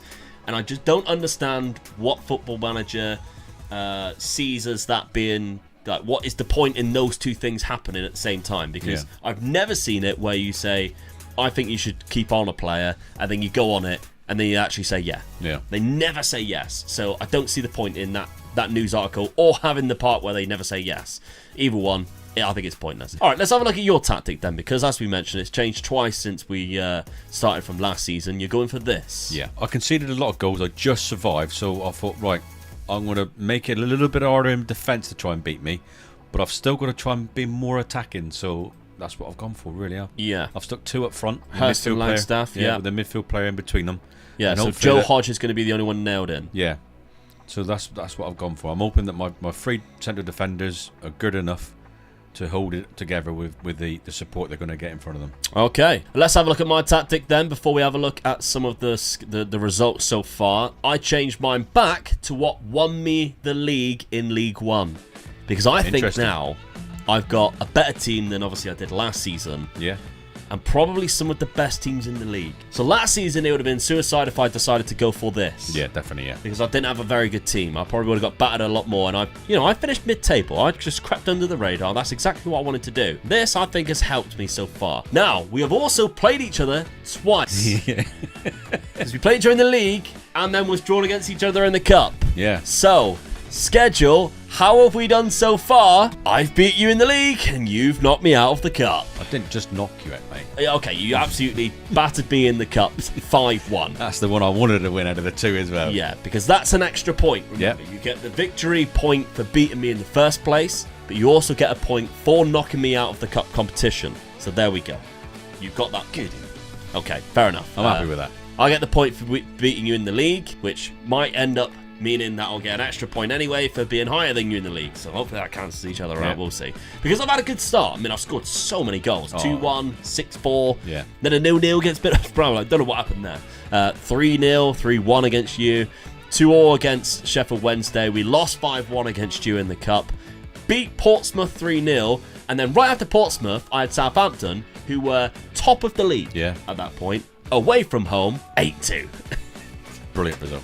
Unbelievable. Yeah, definitely, yeah. I don't know how that happened, but there we go. I beat them 8-2. They were top of the league. So now, I'm actually second in the league, only behind Ipswich, who've only lost 1 game, but I'm unbeaten at the minute. Yeah. And it's only myself and Cardiff, the 2 Welsh teams, who have not done that yet, who haven't lost a game yet. So that's interesting. I'm looking dodgy again. You're a little bit further down the table, Dad. So let's have a look at how you've been getting on so far. There's a lot of losses in there. You had a good first game. Yeah. Langstaff scored in the 91st minute against Luton to beat them 1-0. You beat Carlisle. They then drew to Birmingham, which is not a bad result. My problem here, because I looked at it and I thought, is my tactic wrong? And when I looked into it properly, it wasn't, was it? It was injuries and suspensions. So many injuries. I had about 4 players sent off in 4 games, I think. So I just had all these suspensions all the time. You can see one, Tom Holmes there against me. You had one, Steve Seddon, I think, against Ipswich. You had Joe Hodge. So that's 3 in a row. You had a straight red card or a second yellow. Then you played me in the Cup. Got away with that one. Swansea, you didn't have any there, but in between that, there was loads of injuries. Yeah. So you constantly. Then you played Leeds United. Unfortunately, gutted. That's you were in the Premier League. Yeah. which would have been an extra 2 points if he did knock them out at Meadow Lane. Lost 2-0, unfortunately. Yeah. But I think the most important thing for you is survival right now. I'm just hoping now that we've get the suspensions out of the way, get a few players back again from injury. I'm going to stick with the tactic. Yeah, okay. And if we think about it, really, it's annoying that transfer didn't get done, because you would have had a little bit more money to play around with. You would have had a better squad right now. But it could work in your favour if you do survive, because the money that you're going to get from that, 40% of whatever that's going to be, your total, probably around about 3 million. Whatever that is, going on to next season at the very start of the window, which could be a lot more beneficial. Oh, definitely. If I survive and I got 4 million in the bank, I'll be well happy. Yeah, because if you put it a lot more into wages and you start doing what I did the last season, where I signed these very valuable players on freebies, then you start selling them. Yeah. You're going to get the money that I've been offered. Because I think that's the only difference right now. The reason why I got a £20 million player and you got a £10 million player like very late on was because I had 2 or 3 players, didn't I? Where it was like they were wanted, and I'm like, oh, I could be a little bit. I mean, I agreed to sell this player as well, because each game I played, he was actually on the bench, wasn't he? Yeah, Dan Crowley was. So he wasn't getting into my team anyway. So to me, I thought, well, that's a no-brainer. I'll just take the money. And at that point, we're like, we've got a week before the transfer window closes. You should definitely. I was looking at 1 or 2 centre defenders to make the defence a little bit stronger, or 1 centre defender and another midfielder. Well, that's what I was looking at, and I had set up. But because the money never come through from this guy, I had to, we lost him, didn't we? So Louis Watson, you're going to be dead to Dad in a minute, because you might cost him his season if he goes down. But if he survives, it could be a blessing in disguise. It's one of those really tight ones again, isn't it? 3 seasons in a row he said that. Okay, let's simulate and see what happens in this 5th season. So yes, my great start suggests that a possible push for the playoffs in just my 2nd season in the Championship could be a possibility. But my poor old dad really needs to just hold on this season, and hopefully the money he makes from the Watson deal can really improve his side next summer. However, the huge 5-1 win Dad's Notts County side got over my Wrexham team gave his team a lot of hope, and maybe some doubt on me getting any success this season. So I guess we've got a lot to learn from this going forward. And would you look at that? You survived again, Dad. That's better this time. 18th place. Better this time. Yeah, a little bit further away from the drop. I'll tell you what, I'm gutted with mine. 9 points I got. 9th place. I'm actually really disappointed. I thought playoffs would be where I'd end up. Yeah. And we're on mine right now. Look how long I was top. Oh. For over a third of the season. And then I crept back up to top. And I had such a I was 3rd there. Roughly just short of 2/3 of the way through the season. And then I dropped massively into mid-table. Because I was only 5 points away from Ipswich in 7th. So, I mean, they just missed out on the playoffs. So, Luton would be the playoffs there. So, 6 points away from the playoffs. 2 wins there. I must have had a very bad period around the February time. And that's what's cost me, unfortunately. Well, let's have a look at that league table a little bit more then, because we've played each other one more time as well. Burnley have gone up. Oh, there was 12 points from Sheffield Wednesday. And they still survived for administration. That's good. Yeah, Plymouth Argyle's gone down. That's sad, but never mind. Okay, you lost 26 times in total. No. How many times was it against me? There's one there, 3-0. Was that the first game of the season? I can't remember. We're going to have a look. And then I lost 13. One of them is not you. There's no draws in there for 11. I won 22. Is it going to show? It's going to show the 3-0 away from home. I think that's an extra win. I think it is. I think the first game was 3-1. Yeah. I think it was. I think that's an extra win. Yeah. So that's 1 point for the higher league position. Possibly 2 points for winning in the actual season itself. But you've got 2 points for knocking me out of the cup. Yeah. Speaking of cups. No. Rochdale. What division are they in? The Vanarama National League. You should lose 2 points for that. That's very disappointing. Who do they go on to face? I'll be gutted if they face a Premier League side. Rochdale. Barnsley in League One, who I should have beaten. Yeah. So if we're going on that laws of average, Barnsley, Nottingham Forest, then face Nottingham Forest, who are in the Premier League. Yeah. I would have faced a Premier League team, but never mind. Did we see where you finished in this? You lost to Everton. Oh, you had another Premier League chance. Another chance at a Premier League club. Only 1-0 as well. Because you want it to be an home game as well, don't you? Yeah. So, tough one. Gutted about that. Because that would have an extra 2 points, which would level the me. scoring, possibly. Okay, not bad. Let's have a look then at how you did overall. So that's, 3rd round by Leeds, 3rd round by FA Cup. I hit the bottom.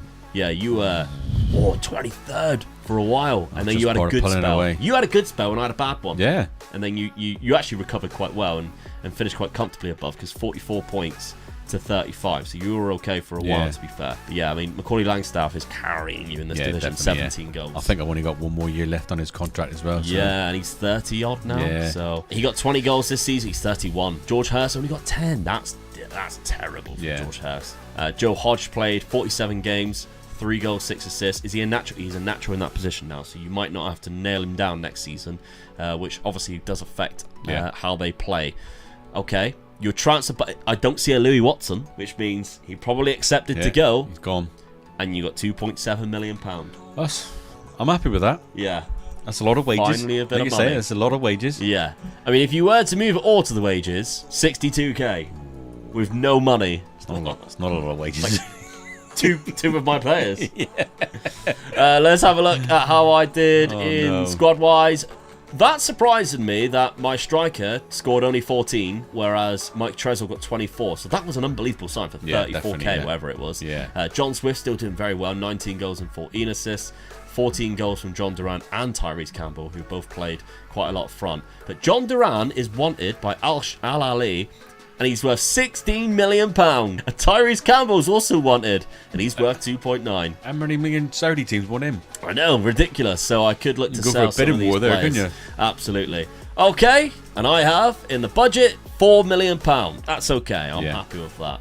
All right, let's have a look and see what the points tally is at the end of this 5th season. Yes, the 3-0 Wrexham win at the end of the season over Notts County gives me another vital point, adding to the 2 I achieved for finishing higher and beating him earlier this season. But Dad got 2 crucial points on knocking me out of the EFL Cup, taking his total to 13 into Season 6, just behind me on 16 points. Like last season, Dad requested more transfer revenue of his board, and this time it was accepted. He got 55%. My board, however, are blocking me from selling players who did terrible for me and cost a lot less than what I'm being offered. Dad even managed to persuade his board to raise the transfer revenue again to 70% just a month later. All my board did this summer was sign Dad's scouts. Dad was celebrating more wins as Langstaff scored for the first time in 13 hours. And that's the last player Notts County need to be underperforming. Right, so Dad, although you didn't sell any players, you still had the money left over from that Louis Watson deal. I couldn't sell anybody. No one wanted to which meant that you did have enough in like your budget to obviously start bringing in free transfers. Yeah. Annoyingly, you obviously couldn't sell anybody, despite finally managing to get a decent transfer revenue of up to 70%. Maybe that's something for next season, though. Yeah, hopefully, yeah. Because as we've seen from what I've been doing, getting in free transfers and then selling them on in the next years has actually gave me a lot of money. Yeah. Maybe that's something you can do. So let's have a look at the players you brought in. Yeah. Because we've got Carney here, centre midfielder. You can also play centre attacking midfield. Chelsea's? Yeah, Chelsea's. Yeah. Youth Academy. I thought this was a good signing, really, so I was glad to get this boy in. And like you say, it's getting a young lads in that hopefully will do good for me for next season. So yeah, I mean, already his value is £15 million, so that'd be great for next season if somebody did come in for him. You got Joe. Oh, that was last season, wasn't it? We got Jeremiah Chilokwa Muller. Did you just sign players that you couldn't pronounce? Or? Yeah, definitely. Yeah, I thought it was good to listen. Makes to sense. Yeah, I mean, it'd be hilarious if this was real, and obviously you had to actually speak to these guys in the changing rooms and try and. I'd just do what I do in work. What everybody All right, mate. Yeah. This guy's really good though. Yeah. For a centre back / centre defensive midfielder. To get this midfielder. guy in, yeah. Nice young lad as well. So Great pace. I'll probably try and strength. keep this lad, I think. Yeah. Got him from the Leeds? Yeah, because he's been out on loan like every single season there. Okay, and then we got Sonny Perkins, your favourite, the 3rd spell. Yeah, I was glad to get this boy back. This is the guy I'm hoping to sort of help me out and score a few goals for me, really. So try to get him, and he finally come to me. So I've got him for keeps this time. So he's my player. 2 long deals, Yeah. 1 free signing. Sonny Perkins, the romance is back. Yeah. Rob Atkinson from Bristol City, good centre back. You can play left side. Well, that's where I was a little bit weak in my defence, I felt. So I'm trying to strengthen him up a bit, yeah. Okay, brings ball out defence. Very good. Jace Fitzgerald, signing from Manchester United. Yeah, just another player in midfield to sort of make that a little bit stronger in there as well. Yeah, because you have changed tactics. Changed tactics, yeah. Obviously, I was going in one eye. Of course he has. Then we have Emmanuel Saki. So we've got long deals now. 3 long deals coming in. Striker. I was just a bit worried about the amount of goals that I didn't score, so I thought, well, I'll get another striker in on loan and he's half decent. Hopefully, if one of them's not performing, this guy drops in. So that's what I was hoping for. Yeah, good pace to him. Scored 5 I mean, last I even season. struggled to get loanee players in, didn't I, really? Yeah. So the players that I have got in, I was relieved to get them in the end, I think. Especially Edson Tavares. especially the at right last back. two, this guy and the next guy, yeah. I was a bit weak on my wing back, so just strengthen my wing backs up. That's what I was going for, hopefully, and got them in, so. I don't think there's been a position which you said you had strength in. Goalkeeper. Keeper. I haven't looked at a goalkeeper, have I? So Not for like the last couple of seasons. No, I am. It's been weird. I'm quite happy with the keeper that I've got. Very unlike you. Okay, so Ollie Shaw was the only real name that went off on a free transfer. That's just to free up some wages. But if you do take a look, you are 13,000 over. Yeah. But hey, the finances are looking a lot better. You've Yeah. got a good amount in there now, and it's actually more than what your debt is. So that's maybe the reason why they're giving you a bit more. Tactically, you've gone for a positive 4-4-2 diamond narrow formation. And we picked best 11. It looks kind of like this. But Perkins is going to be right in there. That's what I wanted him to be. Yeah. What I was mainly a bit worried about was Hurst up front, and Yeah. but Instead of Langstaff. the assistant decided to keep going with that, so I just went with it in the end. But as you can see, my midfield now is 3 players that I've got in, and my centre backs are the players that I've got in as well. So I was quite happy with that as well. 2 wing backs. So virtually every player that I've got in is in the team. Yeah, I'd say so. So in my, I have strengthened the team, and hopefully this formation will work for me. So okay, let's have a look to see what I've done before we have a look at Dad's fixtures. I had a very fruitful transfer window as well.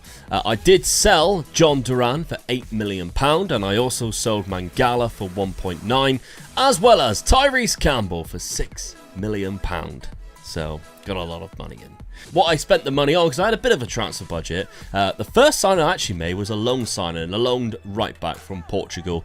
I just thought he's really good, and I seen how much I could get him for to begin with, and it wasn't that much at all, so I decided to just go for it, to be honest, in Travassos. Then I found this man here, Armando Oviedo, for 550k, and he got a work permit. Exceptional stuff. Plays centre attack in midfield. Got great acceleration. I mean, he's a Paraguayan wonder kid. I was sat there watching you get this guy bidding for him, and I just couldn't believe how much you paid for him, did I? So cheap.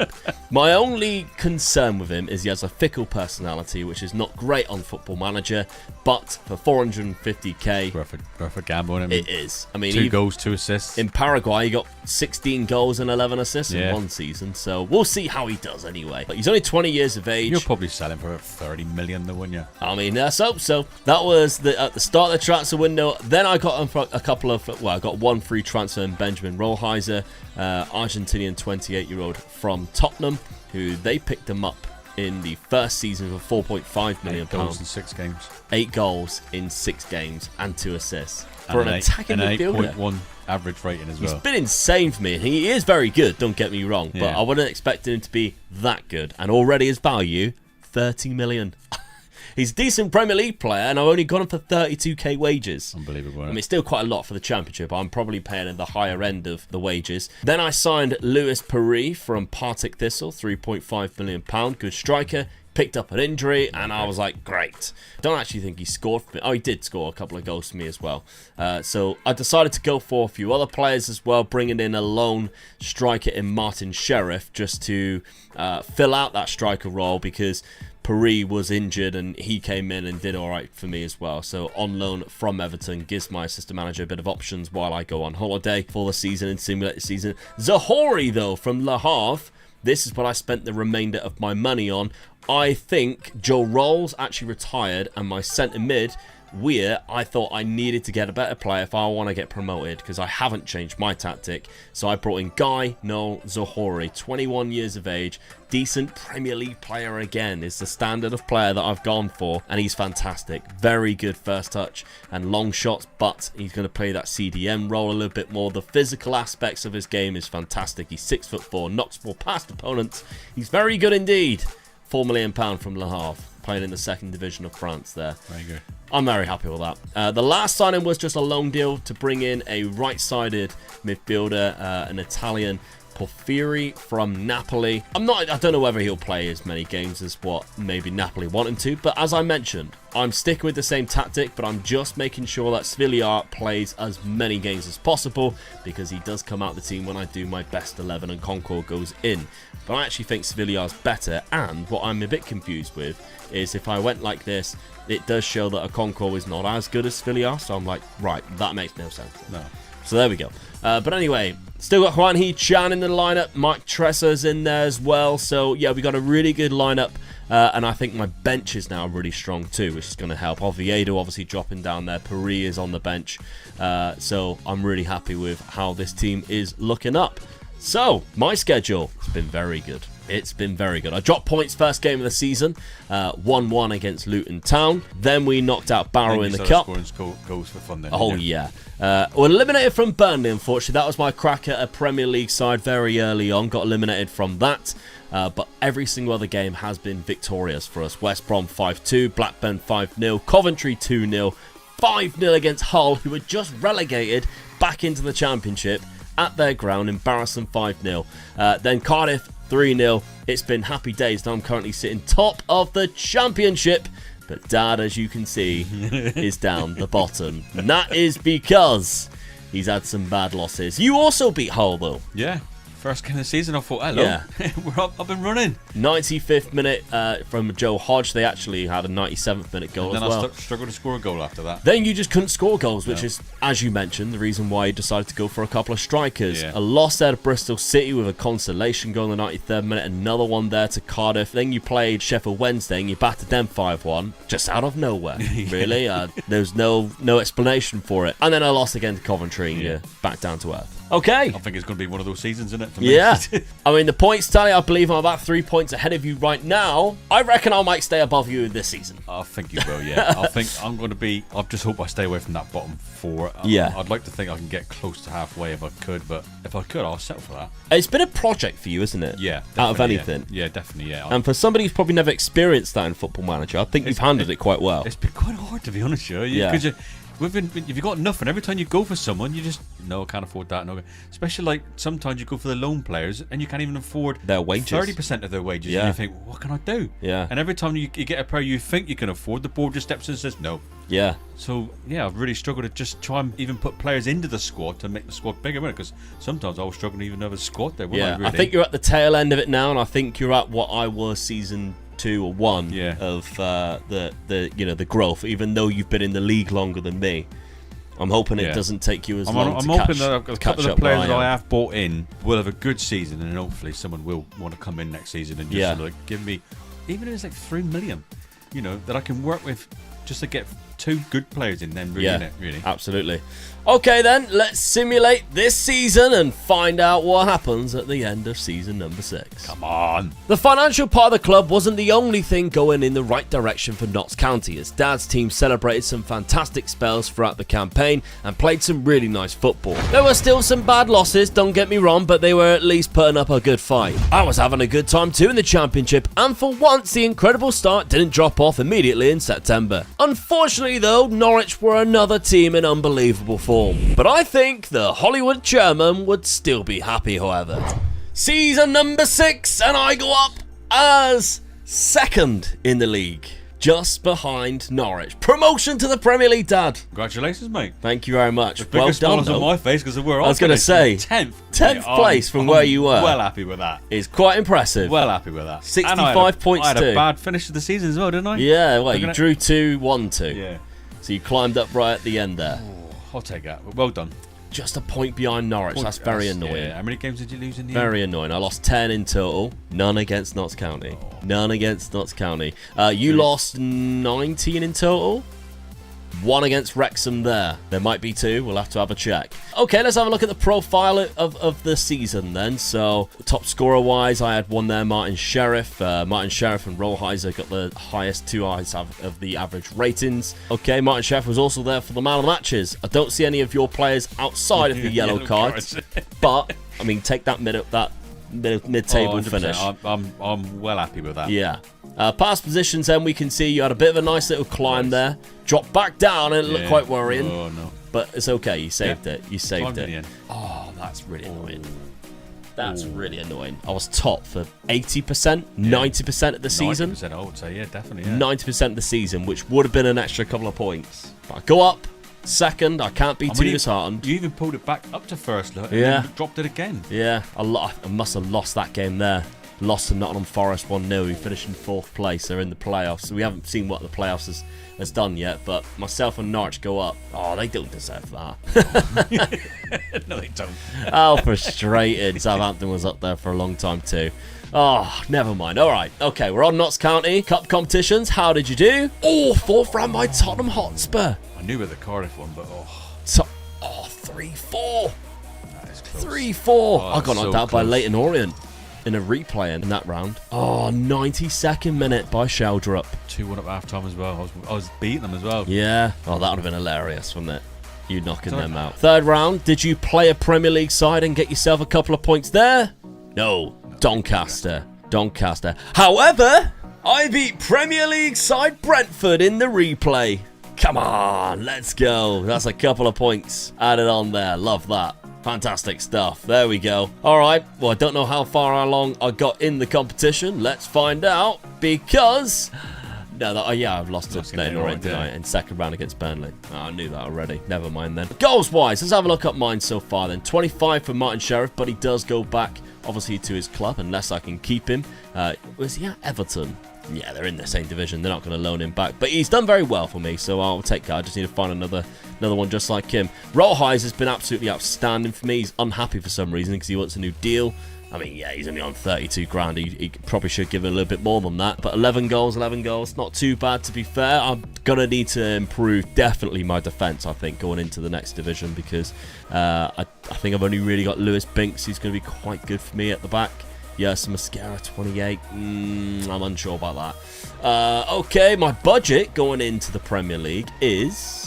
£33 million and a very good wage budget. Yeah. So I can probably bump that up a few as well. Yeah. 14 million? Yeah, about 36. Ooh. I'd probably suggest being about there. That's not too bad at all. Good, yeah. Notts County, though, what have you got to do for the Championship season? So you got 19 goals there from your loan signing. Maybe you can bring him back.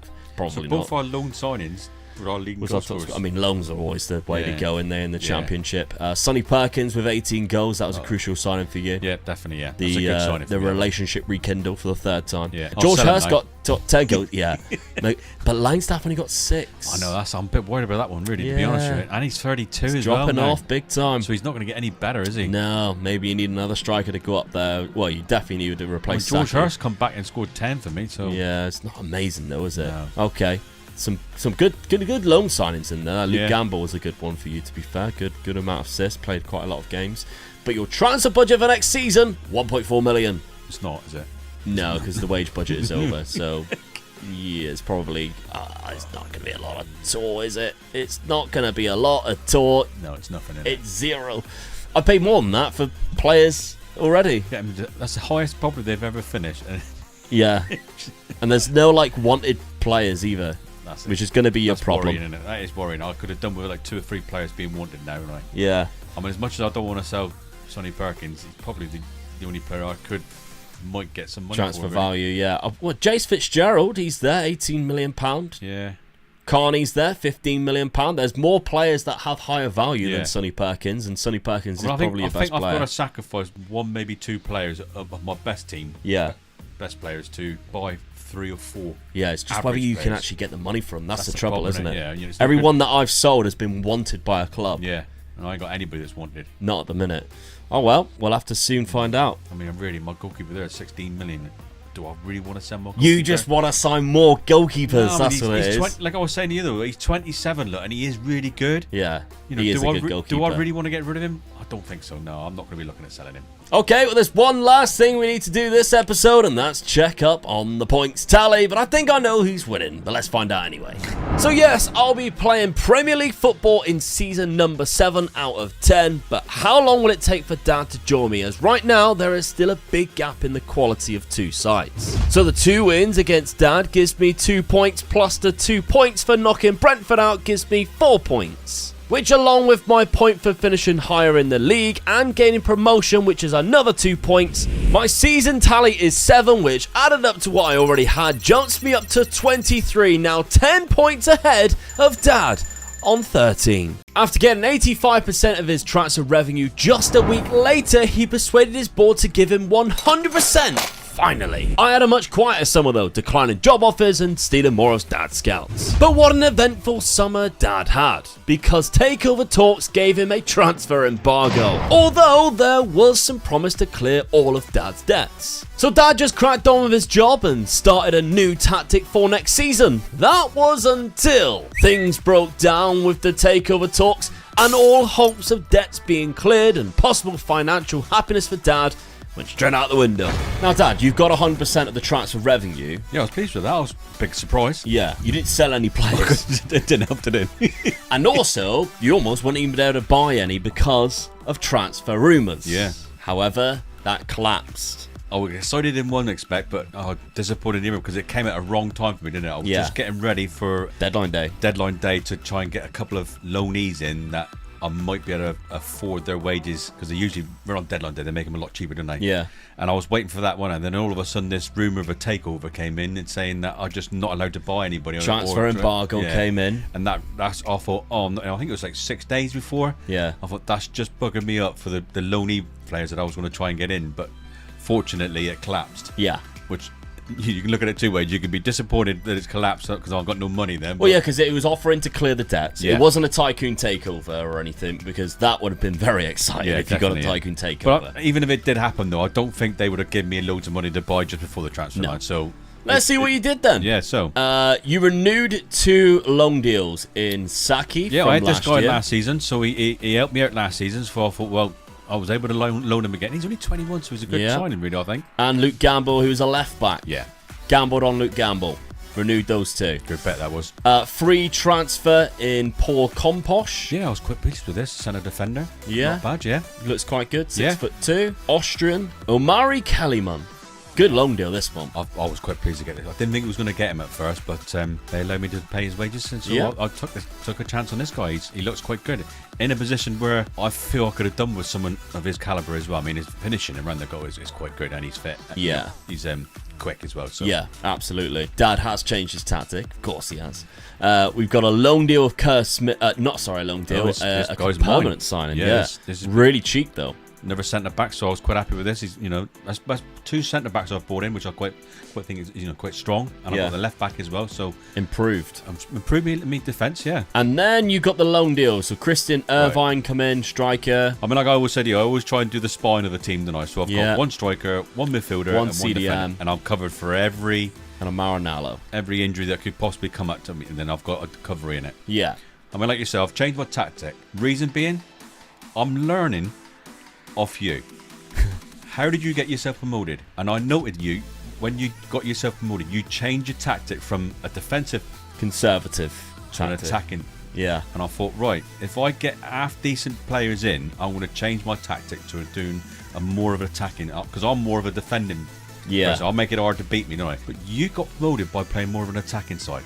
So I'm going to have a go. And so you have. Yeah. 4-2-1-3 with a shadow striker, which is pretty much going to be Kellyman anyway. Yeah. If I did pick best 11, you can see the team lining up here. So 2 of my loanees that I got on the last day are in. Yeah, 3 of them, in fact. Spikes, Nalo, and Irvine. Yeah, so all 3 of them have gone in. So that's a hell of a thing in last day sort of signings, really. Absolutely. But I was quite happy with that. Saki's obviously in there after the goals last season. Kellyman goes straight in the shadow striker role. Perkins moves from the shadow striker into that advanced forward. That was my surprise that the assistant managers put it in there, because we were looking at Longstaff being up there as well, weren't we? Yeah. He did drop off last season. Yeah, he did, yeah. But if he's going to put that in, I'm going to go with it. Yeah, fair enough. He's been looking after them. He's been training them, so he knows what they're doing best, so let him go for it. Okay. We'll have a look at your schedule now before we see what I've done for my first season in the Premier League. You've done hell of a well. Hey, it's worked. I am so nervous now. I've seen that happening. We was watching it, and I'm thinking, I've won again. I've won again. I've won again. I mean, you went ages without conceding a goal. I ain't conceded a goal until I got to 29th. Yeah. In the league, it was against Middlesbrough. It was against Lincoln as well. So Yeah, I mean, Middlesbrough are a good side as well, so I'll take that. That's hell of a start. Mate, I am so nervous now. I'm really nervous. You are top of the Championship. Yeah. And you've drawn against a Premier League side in the first game. I mean, it is Newcastle. There are very then I'm at home. Beat. You are at home. So, I mean, God. So that's another 2 points that you could potentially snag straight away. So I'm so nervous. I can't believe. Interesting. I just can't believe how this starts worked. Oh, I mean, All right, okay. Let's see what I've done. Now, of course, I'm not going to go very attacking with my first season in the Premier League. That I think would be very detrimental. But I did bring in some fantastic players nonetheless. So let's have a look at them. So first off, I've got in Kerfold, who I originally thought was a really good pickup. And then when he joined my team, I realised he's nowhere near as good as what I thought he would be. And I wasted, how much? 5 billion. Wasn't it? Yeah, you sat there and you went, I think I've just wasted 5 million. And I went, hey? Yeah, he was a lot better than what I thought he was when I went to originally sign him. I got Simon Adingra, though, which I do think is a good deal for £1.6 million. He's decent, very pacey, and I think he'll work quite well in this division. Joe Fairs, now £10 million, 11 million in total. This is...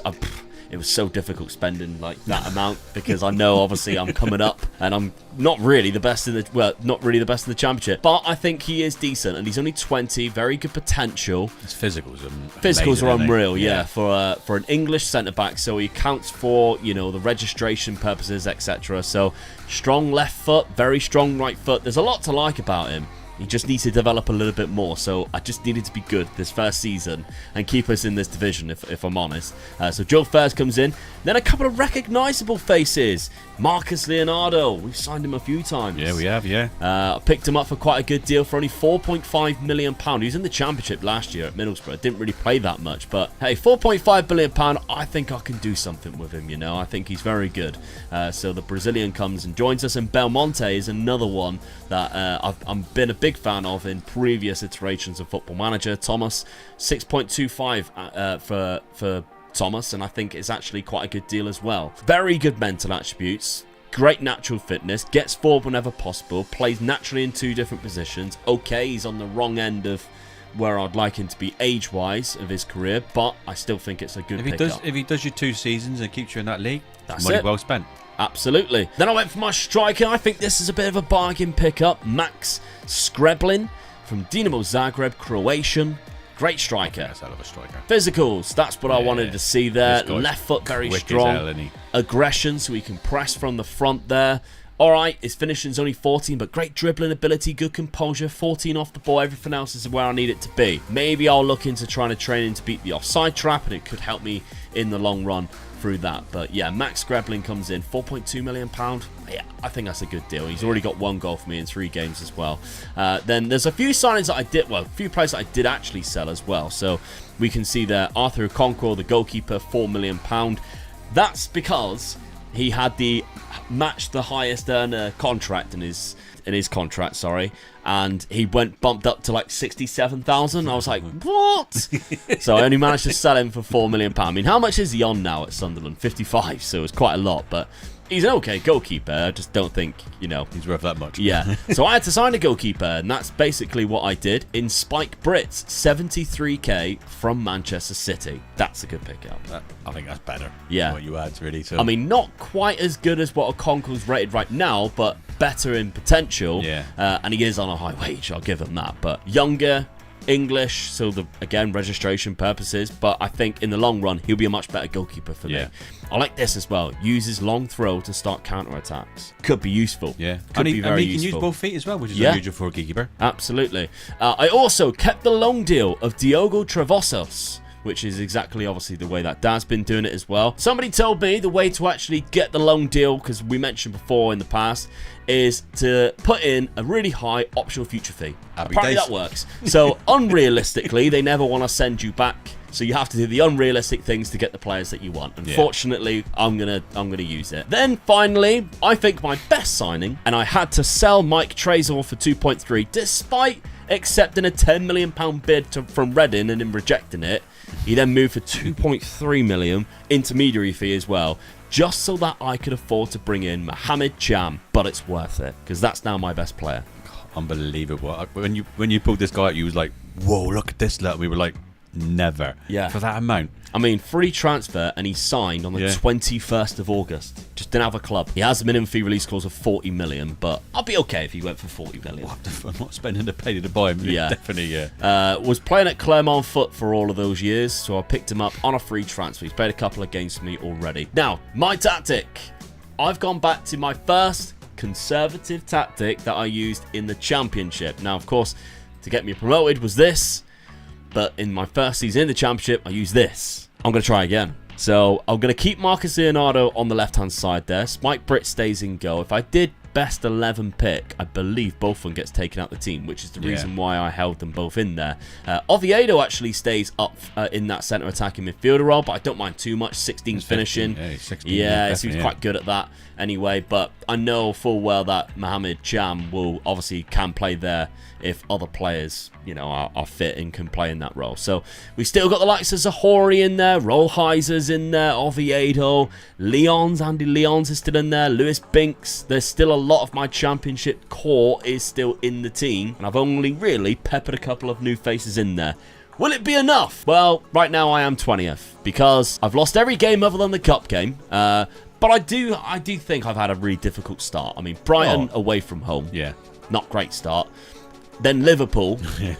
Yeah, I went 1-0 up as well, annoyingly. And then Victor Osimhen and Joe Neves scored. So what was I supposed to do? And then I played Man City, and they've got Nico Williams and Evan Ferguson and Erling Haaland. Look at the forward line they got. So, yeah, wasn't doing that great. I picked up so many yellow cards as well. Unbelievable. And obviously, I don't get any points beating Premier League sides because that would be a completely broken thing in the game, points-wise. But my third round draw is Morecambe, so that's quite good, actually, I think, going into the next round. The only game I won was against Championship team Stoke. Can I stay in the Premier League? Can Dad join me in the Premier League? There's only one way to find out. I am so nervous, mate. I'm sitting here thinking, oh my God, what a start I've had.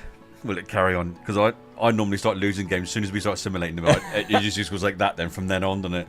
Well, let's find out then.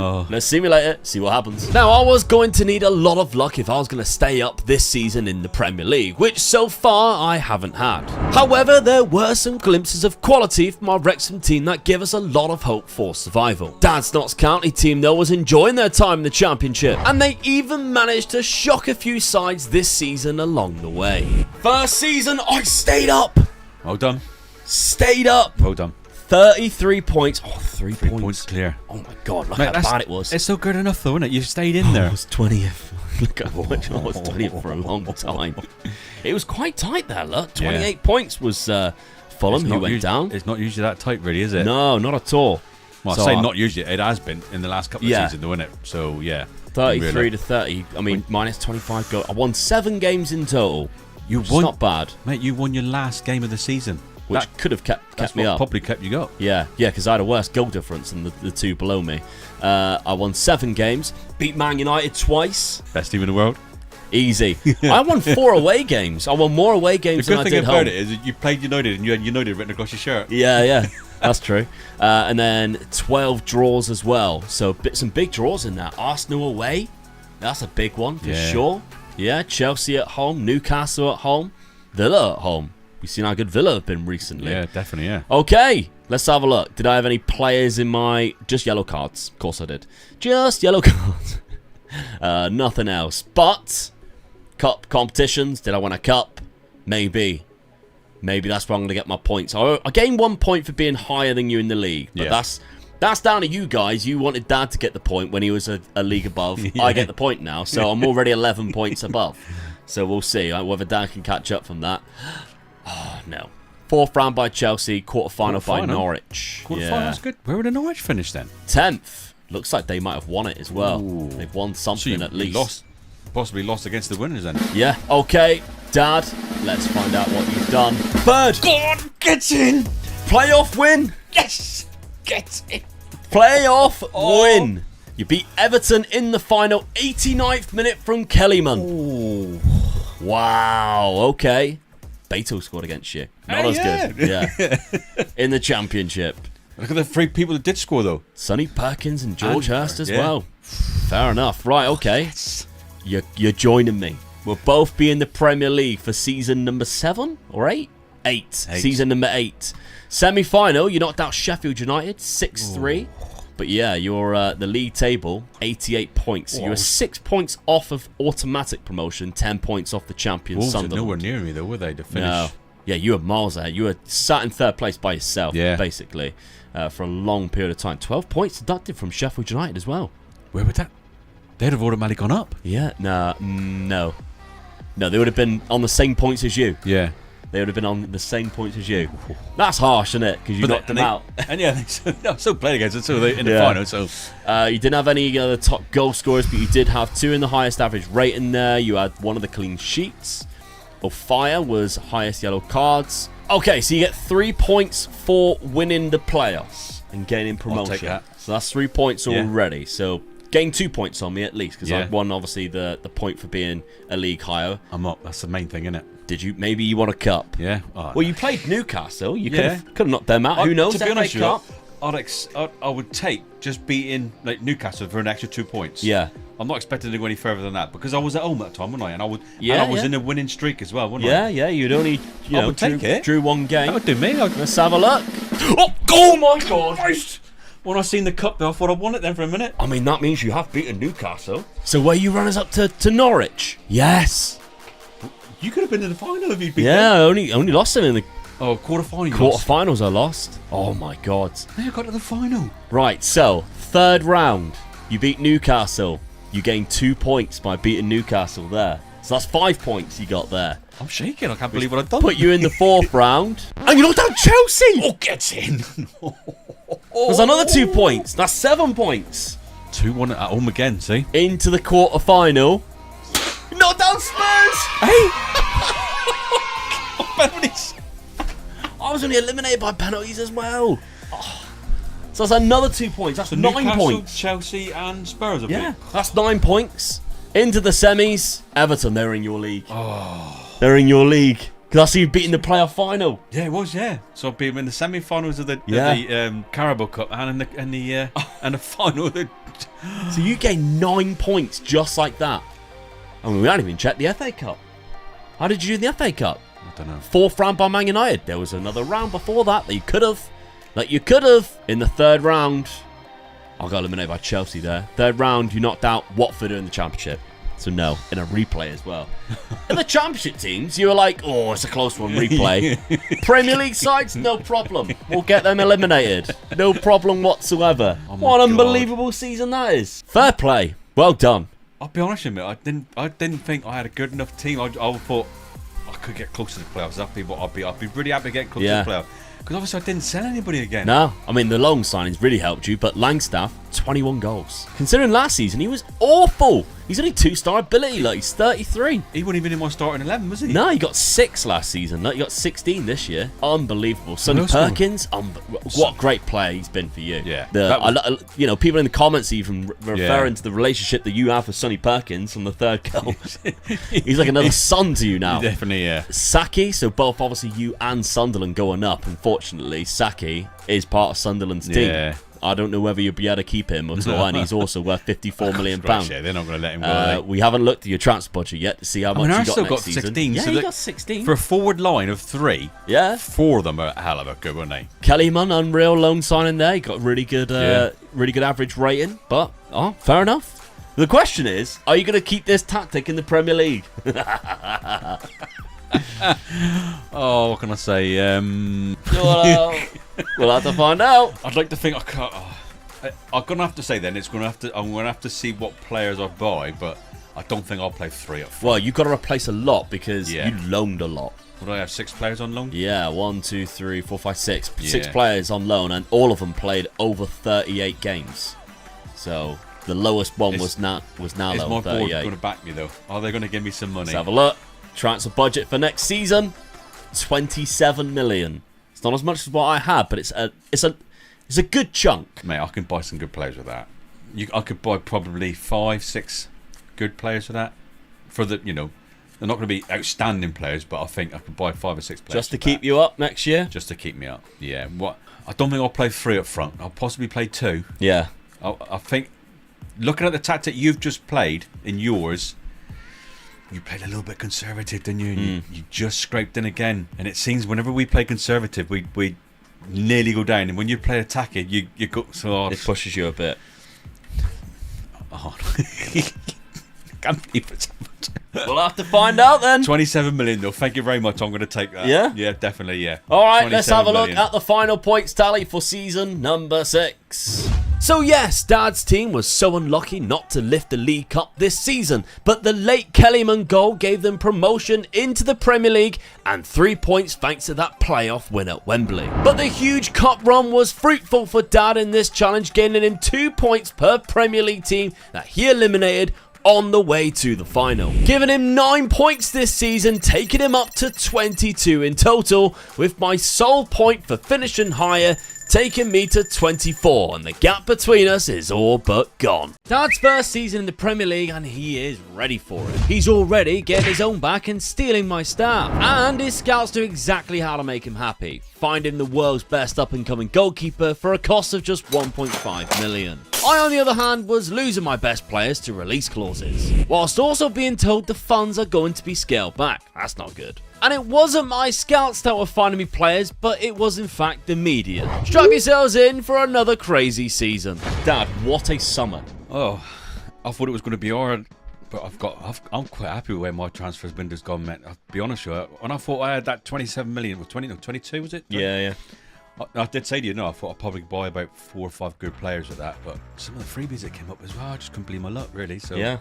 And we had scouts just coming out and just throwing wonder kids from South America at us. Well, I mean, the big one for me really is the goalkeeper, isn't it? Yeah. I mean, I did say to you, I'm not even interested in looking for a goalkeeper, did I? No. But His staff knew him way too well. my staff come back with me and just went, how about this goalkeeper? And we just looked at each other and went, didn't we? So, I mean... I was praying it was on my screen.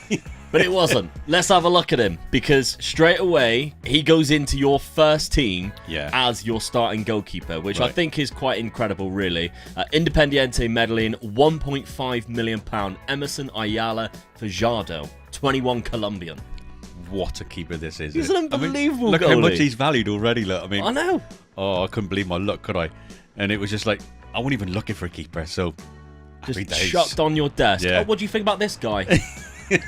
Outrageous. I mean, obviously there are some weaknesses, like the handling's only 13, but still, I think he's absolutely incredible. And worth for 1.5 million, definitely. Even if he, I mean, came in as my first team keeper in the end, but even if he was my reserve keeper, I'd have still been happy with that absolutely. for 1.5. We'll kind of like breeze over the other signings because we could be here all day else, because it was a big transfer window for both of us, really. But it had to be, didn't it? Yeah, you think Dad signed a lot. I think I actually signed more, because I think I sold over 100 million. Yeah, you had a lot more money than me to play with, but I mean, it was. I think really for both of us, it was like a total rebuild of the teams. Yes. Trying to get rid of certain players. I mean, I had to get rid of one player in the end, because his wage demand, he wasn't as good as what my other players were. The highest match earner. Oh, and I was just trying to get rid of him in the end, wasn't it? You went up to 60 million and you had him in League One. Yeah.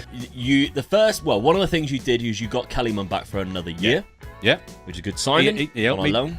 He had a good season last season, so I thought reward him and try and get him back. And I did. I mean, the 8 goals and 11 assists last season in the Championship helped you get promoted. So that was a good bit of business. Then you obviously looked to the free transfer market, which we'll see in a sec, but because they come in the next season. But before that, in the June, you were making some signings straight away. Nigel Harris from Kilmarnock. This is a very good deal, I think. 21-year-old centre-back. I think my defence, I definitely had to strengthen up. Yeah, I mean, you actually transformed your full defence and goalkeeper, so it's all brand new players. Alejandro Vidal, the right back, comes in. Great physical attributes, which is exactly what you need for that type of right back role. This is the other centre-back that you got, £3.1 million. We're picking up a lot of bargains here that we are finding quite well, to be fair. £5 million for a centre defensive midfielder. This Moroccan guy, he looks very good. Slightly lacks on some things, but excels in others. I just wanted to strengthen the midfield up, really. Yeah, then we got obviously the goalkeeper you signed. Yeah. Then the free transfers. Vasco Souza from Inter Milan. Good attacking midfielder. He was going to be your main attacking midfielder. Yeah. And then you got Kellyman back, and then all of a sudden you signed 2 unbelievable strikers. One of them, Mark Gueye, I think is how you pronounce it. He is the guy who's just started playing for Barcelona in real life and started scoring some goals. But Brentford picked him up for £10 million. Rarely used him. Dad got him on a free. 2 goals so far for you already. Really very happy good. days. Oh, I couldn't believe my luck when I got this guy for nothing, wasn't it? So Yeah. happy days with this one. Only on 40k wages. He's classed as a decent championship player. I think he's better than that. Yeah. I think he's better than that. Then you've got a good left back on a free transfer from Juventus. So that's my complete defence now. That is your defence done. Then another player from the same team that you picked up the goalkeeper. So your scouts in Colombia are doing you absolute bits because this guy is another starting striker. Oh, definitely. Look at this. Look, dribbling and finishing in first touch, all 15. Yeah, I mean, the only things like passing and work rate are the only two there that you look at that out of everything. His aggression, I was a bit, because I do like a player with a bit of aggression, don't I? He doesn't need it as a striker. I mean, his acceleration, he's very quick as well. So, yeah, I'm going to take that. Absolutely, for 775k. What more do you want? Scored 8 goals last season. Yeah. Ridiculous. Then another free transfer. Guess what? Another striker.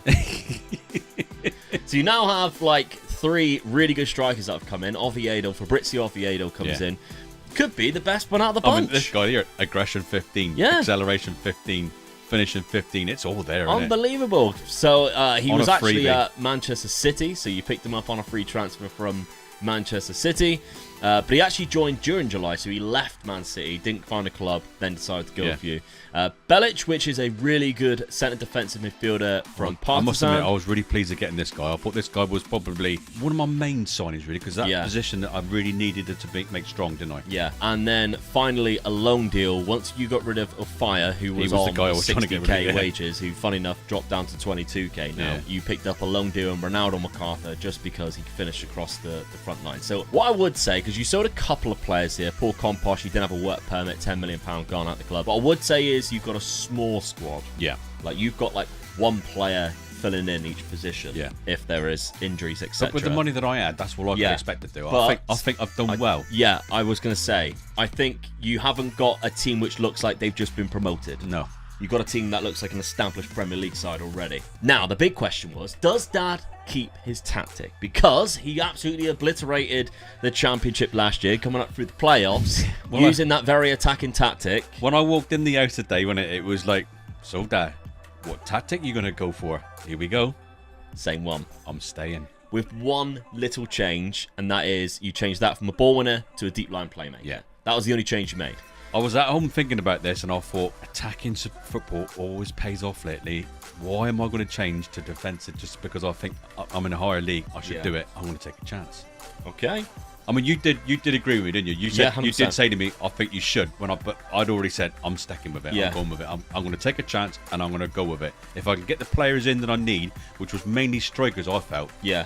I needed better strikers because obviously, if you get a chance, you got to take it. Yeah. And I got that, so bang. Because departures as well, Macaulay Langstaff, gone. Yeah. Out of contract. Out of contract. I mean, See you later. He was 33, 34. 33, so he was never... I don't think he was ever going to play Not in for the me. Premier League. No. Although he was your top scorer in the Championship.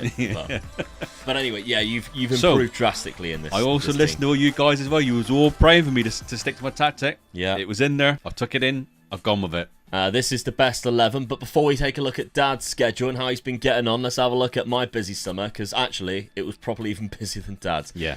£31 million on the outs there, including Sahori, who Manchester United activated his release clause during June. I also sold Lucas Puri. £44 million on the outs outside of that. Kerfold left, the guy that I said I wasted £5 million on. He actually started for me quite a lot of games, and I sold him for £12 million, so turned out to be quite a good transfer. I think you because he played like 33 games. It was Yeah, he was. Yeah. I also sold a centre-back partnership in Lewis Binks. He went for £20 million. Thomas Belmonte for £10 million. So a lot of players went out, and I replaced them, I think, quite well. And I've transformed the team from what it looked like last year. Found a couple of really good players from Copenhagen and Independiente. My scouts did exceptionally well looking in Scandinavia. We found a really good centre attacking midfielder here, 21, with a release clause of £10.5 million. And he's good on both feet as well. That makes it even better, doesn't it? Absolutely. Physical attributes up there with some of the best. Great off the ball. I love him already. I might look at next season potentially training him to beat the offside trap because he has everything there to do it, which will make him absolutely deadly in the shadow striker role. Ranieri from Independiente, £10 million again. Great centre-back. Strong on both feet. He is literally playing with both feet. Yeah. I can't believe it. Very good for 10.75 million. I mean, you looked at a few players that were double that price and only good on 1 foot, didn't they? Yeah, and nowhere near as good. No. Mads Peterson, again from Copenhagen, again £10 million. He plays right back for me, but can also play centre back, just more suited for right back. Both-footed again. Both-footed again. Don't know how I'm finding players like that. It's ridiculous. Then we have a left back from Supersport. 21 years of age, less than £1 million, great physical attributes. Now, I always send scouts out to Africa, but South Africa this year is absolutely deadly for finding the cheapest players that you can find. So make sure you scout South Africa. Juan Jose Bretes. Now, I signed this guy, hoping he would start. He wasn't. So Belmonte, now he does, kind of. So Bretes comes in. I think when I seen him originally, he was one of the players that I was like, oh, he's going to be one of my best players. And then after, I'm like, oh, actually, I think I could have found better. But for £6.5 million, I think it's worth taking a gamble on bringing him in. Then I found another page full of players. So we've got Perilla. Now, Perilla I don't think will start because I've got a better striker that came in after him, but he is very good. He's finishing 16 and you're not going to... Yeah, I mean, I signed him and then I seen that he has comes deep to get bought and I dislike that. Yeah. I dislike that player traits. I should have looked out for that really, but he is a good Premier League striker and he's only 20 years of age for £6 million. 11 goals in 20 games last season. Santa Maria in Colombia, look at that, for less than £1 million. Mental. Goes into our starting right mid position. Absolutely outstanding. Now, this is the striker that I found after Perea that is going to be starting for me, and it's Jonah Kusa Asari, who is an actual real player from Sweden, 23 years of age now, starts off at AIK. £15 million I spent. He was on loan at Salernitana last year and got 9 goals. I think he's a bit of a beast, 6'5". Already scored 3 for you as well. Yeah, good pace, good strength, great jumping reach, both-footed. Yeah. Yeah, I like him a lot. I do like him a lot. Then I needed a backup goalkeeper because I lost Villar on a free transfer, so I brought in Murray Johnson, 500k, probably better a goalkeeper than the previous. But I still got, of course, Spike Brits as my number 1 goalkeeper. Jose Guerrero comes in as a CDM role. That might be now my starting CDM compared to the Argentinian. I'm not quite sure which one does start, but I needed a bit better of a backup. Then I realised I only had 2 centre-backs, and I was like, oh no, I need to bring in some extra centre-backs. So much was going on, and at one point I had like, what, 60 million? And I was like, Dad, I don't know where I'm going to spend this. Then I found imagine what I'm saying now. Yeah. Ian Holmes from Chelsea, so a good centre-back there. Right-footed, great physical attributes there. Probably going to be a backup because his mental attributes aren't as good, but he's only 22, and the English part of it really helped my registration because I've got, as you can see, a lot of foreign players coming into the side. Simon Urtubia, £4.6 million, now my new starting left midfielder from Chile. I've gone to South America and I've absolutely raided it. Look at his physical stuff. Yeah, with a 5-star potential as well, and he's already a Premier League player. £4.6 million, unbelievable, from Chile. Colo Colo. Then we got Radislav from Inter Milan, the other centre-back that I brought in. So I brought in 2 good backup centre-backs so I can like chop and change. Better mentals than the other guy, but less technicals. Both foot again, yeah. Physicals are immense as well. Unreal. 22-year-old German. Very good player. Finally, a wonder kid. You had to find one, didn't you? Just keep finding loads. This was one that my scouts told me about in Colombia. David Balanta. Very good indeed. Yeah. Only 18. Got him playing for the U team because I don't think he'll get that many games this year, but he's 18 years of age. So in future seasons, quite good on both feet as well. What a surprise. In that centre attacking midfield role, he could be one for the future for me. He looks very good. What a summer. Jesus Christ. It took us a long time as well, didn't it? It did. So tactically, I have changed it. Now, this wasn't my tactic that I used to get promoted from the Championship. This was. All my changes was I changed these to attacking instead of on support role.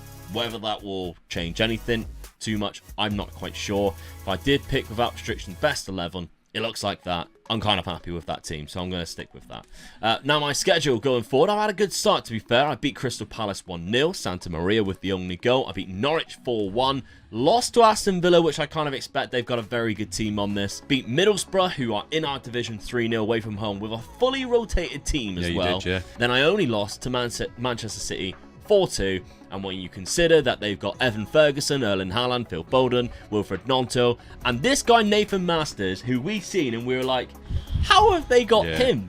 He is 20 years old, and he is one of the best players in the world. So, there we go. 241 million. Unbelievable. So, yeah, and he's strong on both feet too. I'll probably sign him in a couple of years. So they got him as well. So they beat me 4-2. I'm not too worried about it. I'm playing Dad very soon. And Dad is currently 19th. Why is that? Well. Start off against Tottenham, 2-2. I thought that was a hell of a result as well. 95th minute. Yeah, I was so pleased with that result, wasn't I? Yeah, they killed you at the end there, didn't I'm they? happy with that. Then it's 2 back-to-back 3-2 losses with 2 late goals. 85th minute there against Sunderland away from home. 84th minute from West Ham at home. Disappointing there.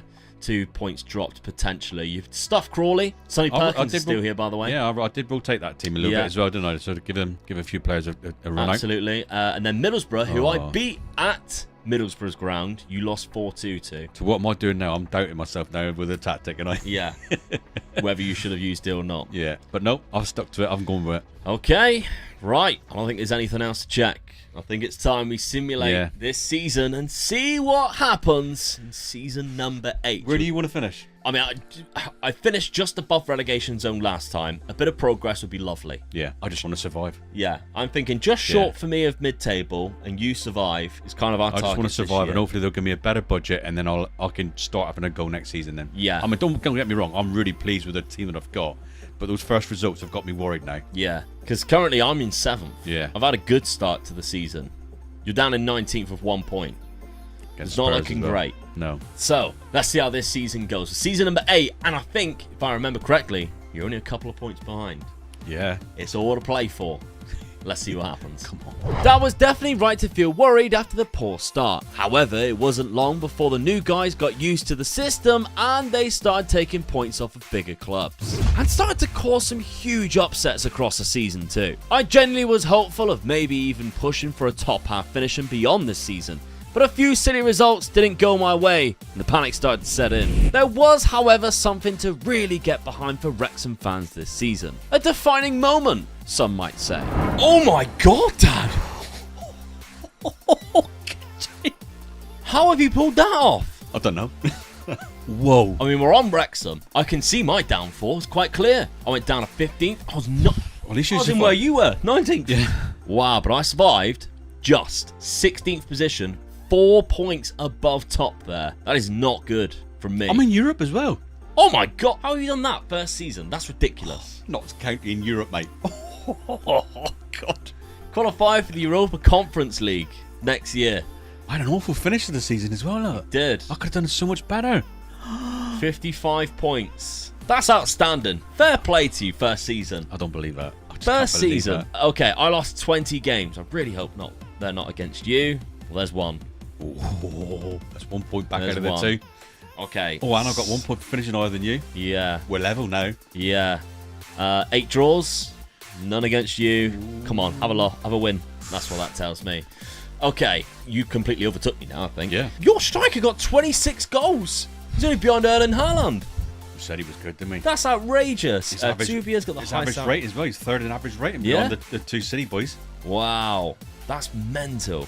Look how we both got the highest yellow cards. What a surprise. Fair play, Dad. That's an unbelievable first season in the Premier League. Absolutely I outstanding. don't know where that come from, Matt, I tell you. Right, so we're on Wrexham. I haven't won anything because else it would come up with something. But where did I...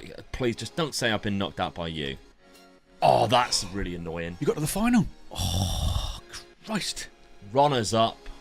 In the FA Cup as well. If I'm going to win one trophy, that's the trophy I'd like to win. Hopefully I've knocked you out of it. Chelsea in the final. Oh, unlucky, mate. Chelsea in the final. Seen that. All right, 4th round by Nottingham Forest in the Carabao Cup. I think you've overtaken me, Dad. Fair play. What else have you done? Hopefully you've been knocked out by me. No, Forest and Man United. 4th round and knocked us 3rd both round. out. I didn't Third do well and at all. fourth. Mine, I'm glad I didn't do well in the I cups. didn't do well at all. 8th. No, I mean, I'm glad I didn't do well in the cups because it probably helped me in the league. Yeah, true. Look at your upward rise, look. Oh, yeah. Absolutely that second part of the outstanding. season, I've just pulled it in. didn't I? Yeah. Right, so if we had a look at the fixtures, yeah, you beat me twice. 3-1 there and a 4-2. So we're on yours. You had a bad run in December. Yeah. But there's a hard lot of game. Man City, Chelsea, Arsenal, back-to-back. And then you beat, Villa, the other side of it. You know how hard they are. And Newcastle, that's a really bad spell for you. You had another bad spell here. But after that, you kind of plain sailed through it. You February, took some hammerings. February onwards, I went for it, didn't I? By the looks of it. I think with this tactic, you are going to upset people, or clubs. But when you do get beat, you get beat. Yeah. But when I win, I win. 5-2, 5-1, 4-0. That's it. So, I mean, stuff Chelsea 4-0. Yeah.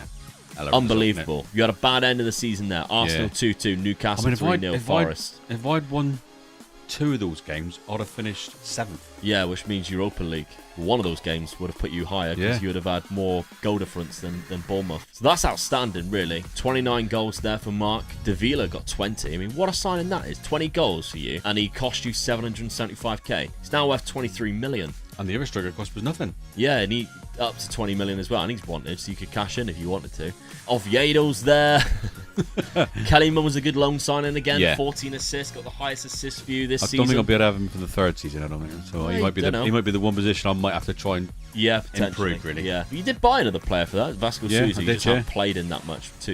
19 times off the bench, unfortunately, for Vasco, which I don't think he's happy with because his morale's low. The transfer budget then. Let's have a look, see what you got. 2nd season in the Premier League, 33 million. I'm happy with that. Yeah, that's not too bad. Well, your finances are looking quite healthy, to be fair. You still got a bit of debts and loans, but hey, that's not bad at all. The only thing I think I've got to do, I have got to make the squad stronger because I'm in Europe now. Yeah. Playing the Thursday nights is going to be... The squad is quite short because if you look at by ability, like all of these players down here are all the Championship players that you weren't ever going to use. So yeah, you would need to bring in a lot of players for that. My Wrexham team then, the runners-up of the FA Cup. I'm disappointed with the league though. I thought like 13th, something like that, I'd have been buzzing with. We had 25 goals there from Masari. He's wanted now. Could cash in. But outside of that, no players over 10 goals. That's disappointing. I think that's what's let you down. Yeah, because I've got a bigger squad as well. Like, I've got a lot of really good players. That's quite let me down. Maybe the tactic's not quite right. Yeah, maybe I need to push more up front. Maybe go up like that, like I did for the Real Betis, potentially something like that. Yeah, that might be something that I need to do. Okay, let's have a look at my transfer budget for next season. 45. That's not bad. No, not bad at all. My schedule. I did notice something. I'm playing at Swansea.com, which is Swansea's home ground. So it looks like potentially buying and building a new stadium right now because we've currently into that. So we'll see what happens. I mean, Ryan Reynolds did say we're going to cut back in what we're investing into the club. Yeah. But we're also going to buy a new stadium and we're going to give you 44 million next season. So he's backing you really, isn't he? Yeah. Because my finances aren't looking great, like only £5 million. I do have £16 million in debts. But I've got a cracking budget, so I'll take that. All right. Let's have a look at the points then for this season number 8. Yes, Dad's Notts County team destroyed my Wrexham side comfortably in both fixtures. And those 2 points plus the higher league finish has really cemented his comeback. If only we could have just lifted that FA Cup. Which means I achieved 0 points this season, adding to my 24 I've accumulated so far, but the 3 points Dad gained season overtake me from 22 to 25. As we plan for season number 9. As performances as of late has really pleased his board. And yes, for you eagle-eyed viewers, a new chairman promoted within from Notts County. I still have good old Deadpool at Wrexham though, who also regularly wants to still get involved in any way he can. I wonder what his thoughts were on me being approached for the Spurs job, but I decided to stay and ask for better training facilities, which they said yes to. And Spurs instead hired Eric Ten Hag straight out of the Man United job instead. Dad was hiring his own managers though, as scouts. Rafa Benitez to Notts County confirmed. Dad, quite an eventful summer for you, considering obviously you now need to prepare for European football. Well, one of the things we did see, when I got a very small squad tonight, so I've got to be very careful what players I do buy because obviously I need quite a few. Yes. So the wages I've got to think more of really than the money I'm spending. Yeah. Which is very hard for you. Yeah, definitely, yeah. And I was losing a player as well. Yeah, Kurt Smith was a backup centre-back for you, gone. Yeah. Vasco Sousa, also £10 million, but you didn't use him last year. No. So he was gone too. I mean, I had someone come in from a 16 million, I accepted it, and he refused it, didn't he? Yeah. So I had to lose money on him now. I wasn't very happy with him at all. So, the first signing you actually brought in, Marshall McGilligan Oliver, hell of a name. 21 years of age, centre-back, plays on the right as well. Really good mentals and physical attributes, quite good technicals. Kind of both-footed as well. Yeah. Not a bad centre-back. There's a replacement, I think, for Smith as the replacement. As your backup, because he's a good Championship player, potentially a good Premier League standard. Then, let's have a look then. You brought in some free transfers. Balochian, which was a centre-back already, obviously filling in 2 of those players. Left-footed one. Yeah, I needed a bit more strength there as well. So he came in. Gio Martins, which was a centre-attacking midfielder. Vasco Sousa just left. Gio Martins comes in. Pretty much the same from Portal B as well. That was the problem. I had him in loan. He played really well for me.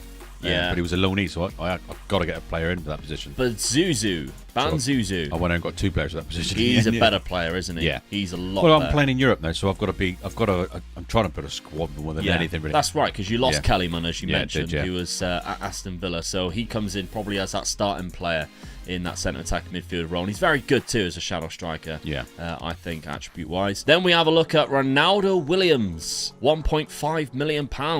What a great pickup. I thought that was a bargain, 1.5 million. Yeah, good player. Yeah. Again, both-footed. Only 22 as well. You're learning from me, aren't you? Yeah, I am, yeah. Only says a good League One player. I think he's better than that. Yeah. I think he's better than that. Left back, good left back. Comes in actually as your starting left back now. You've got to strengthen your defence up when you're playing in the Premier League, so this is what I've got to try and do. Lachlan Smith, £8.25 million, a CDM from Australia. Not a bad player as well. Nope. You've got 2 Happy with positions in that. So you also signed Bohanen. We get there in a minute. 32 years of age, Norwegian, plays in centre midfield or CDM. This is where you're going to be using it, of course. Yeah, I mean, this guy might only last 1 or 2 seasons, but that's all I need him for. Yeah, absolutely. Then we got 2 strikers coming in, Osney being the first one from Sporting. Well, I only had the 3 strikers, didn't I? So I knew I needed another striker to come in and be as a reserve striker. This guy was really good, so I brought him in. And then just after this, I had an injury, didn't I, to one of my main strikers, so I had to buy another one in, bring another one in. Top scorer from last season, Mark. So I had to get one in because he was out for 2 months with shin splints. So I had to get another striker in. So this is the guy I brought in on loan. We're at the death. So Victor Tatari, 21 years of age from Romania, on loan from Manchester City. 2-footed again, so I'm quite happy with that. Yeah. Did you change tactic? No. Kept it exactly the same. Yeah. No players nailed in for this season. Your best 11 looks like this. Mark drops over here. Oviedo comes in, but we noticed, didn't we, every time that you were going to play a game, the front three would change. Like Osney was coming in. I mean, Maloney straight in as well. So yeah. That's how good he was. So Banzuzu, obviously, which we mentioned, goes in there. The 2 midfielders. I mean, this guy looks very good now after a season in the first team. 22 years of age, Moroccan. Your centre-back from last season, Scuglia. Still a good player. Yeah. So he's still in there, the Italian. And, of course, your right back from last season, Vidal's also in there. And, of course, your goalie. Don't need to change your goalie. No, what a buy that was. So, let's have a look at my Wrexham side and how I got on after my very disappointing season last year. Now, I still got £13 million left. Now, I did actually sell quite a lot of players, to be fair. £49 million on the outs there, but there was more. So if I went by date, I sold Gregera, who I got on a free transfer, who is 31 for £33 million. 31-year-old, and you get 33 million for it. Unbelievable. So he left the club as well. So I was happy to sell him, bring in some new recruits instead. So I started off bringing in Juan Riquelme, which was an exact replacement for just £7.5 million. And I think he's better. Mentally and physically, he is phenomenal. So just 23 years of age. He's now going to be my starting CDM. Very good player. And I have changed my tactic because after that disappointing season last year, I had to go with something different. So we'll have to find out. And I decided I needed more strikers. So Luca Fiorini comes in. What a striker he is. Cool, definitely, yeah. 20 years of age as well. Yeah, great physicals, good composure, lacks a little bit of off the ball, but dribbling and finishing of 17, first touch 16. Very happy with that. So he comes in, and I'm really happy with that. 20 years of age, from Salernitana, £31 million. Scored 12 goals last year for a very average Salernitana side. Yeah. So I think that's a good pickup. Alfredo Silva comes in as well from Defensor Sporting, £4 million. Great centre-back, sorry. 21 years of age, Uruguayan's got an afro. Everything you want to love about a player. Left-footed too, so he's a left-footed centre-back that I needed. Great positioning, bravery, concentration. Just what I needed. £4 million. Good pickup. Then we have a look. Another £49 million gone out. So Santa Maria, which was the right midfielder, no longer playing a right midfielder, so I can get rid of him. Oviedo went for £10 million. Joe Fairs, this was one I didn't want to lose. No, you were a bit disappointed with this one, weren't you? Yeah, he had a release clause. Such a low one as well, which is really annoying. Manchester City cashed in on him. He's valued at 100 million. Valued at 100 million. And I lost him for 17. Unbelievable. I mean, I only paid 11, but it's still heartbreaking because he was my best defender. Player, yeah. So losing him season was sad, really. So I had to look at bringing in a replacement. Couldn't find anybody as a starting position to buy, so I loaned Dvorak from Arsenal, who, as a Czech 21-year-old, very good centre-back. I have an optional future fee, sorry, but it's a lot of money, which I didn't have anywhere near at the end of the season. So potentially could make him a permanent signing if he's good, but I don't know. Lionel San Pedro, 22 years of age. I'm excited about this guy. I'm very excited. Look how good he is. You went for him when you were looking for your centre-attack midfielder. Yeah. And he wasn't interested. No, he wasn't. And I had European football. Yeah. But he was interested in coming to Wrexham. So I guess he wants to be on the Disney Plus app, doesn't he? So, yeah, very good technical attributes, fantastic mentals, and he's got decent enough physicals and gets into opposition area. Perfect for a shadow striker. £22 million, got a goal and an assist so far from San Lorenzo. Now, outside of that, I had about £50 million left, so I decided to go all out and get myself a good goalkeeper. Diego Calai came in from Sporting, Brazilian, very good goalie, probably the best that I can pick up anywhere near. I can get anywhere near anything else as good as this. £26 million. Only conceded 2 in 4 appearances so far, with 2 clean sheets. Yeah, great start to the season. And then finally, I loaned a player as well. Fernando, left midfielder, and that's because my current left midfielder has a bit of an injury at the minute. So my tactic that I decided to change looks like this. Yes, it's very attacking still, obviously, very different to what I was using previously, but I've got a winger on the left-hand side, a shallow striker, and an advanced or attacking midfielder there, but it is to stay wider. Just that one centre midfielder, however, not inverted wing-backs to help him out, and of course the 2 striker system. So if I went best 11, I've still got Kusiasari up front, but Fiorini comes in as well. Mohamed Cham is still there in a shallow striker role, but San Pedro could be the one to put in that shallow striker role throughout the season. He might turn out to be better. And Atubia, who is, of course, injured right now, is out for another 3 weeks. Still amazing on that left-hand side as a winger, so I want to keep him in. But Riquelme goes right in there. 2 new centre-backs. Looks like a brand new team, really. Yeah. Just basically, my full-backs and the striker is a little bit different. And Mohamed Cham. The rest of it, I've completely transformed. Very good. Very good squad. We'll have a look at my schedule to begin with. How have I done? Done okay. I mean, I started off bad, because a 1-1 draw against Sunderland away from home was quite poor, really, considering how well I actually did for the rest of the start of the season. Because a 1-0 against Burnley, but I dominated.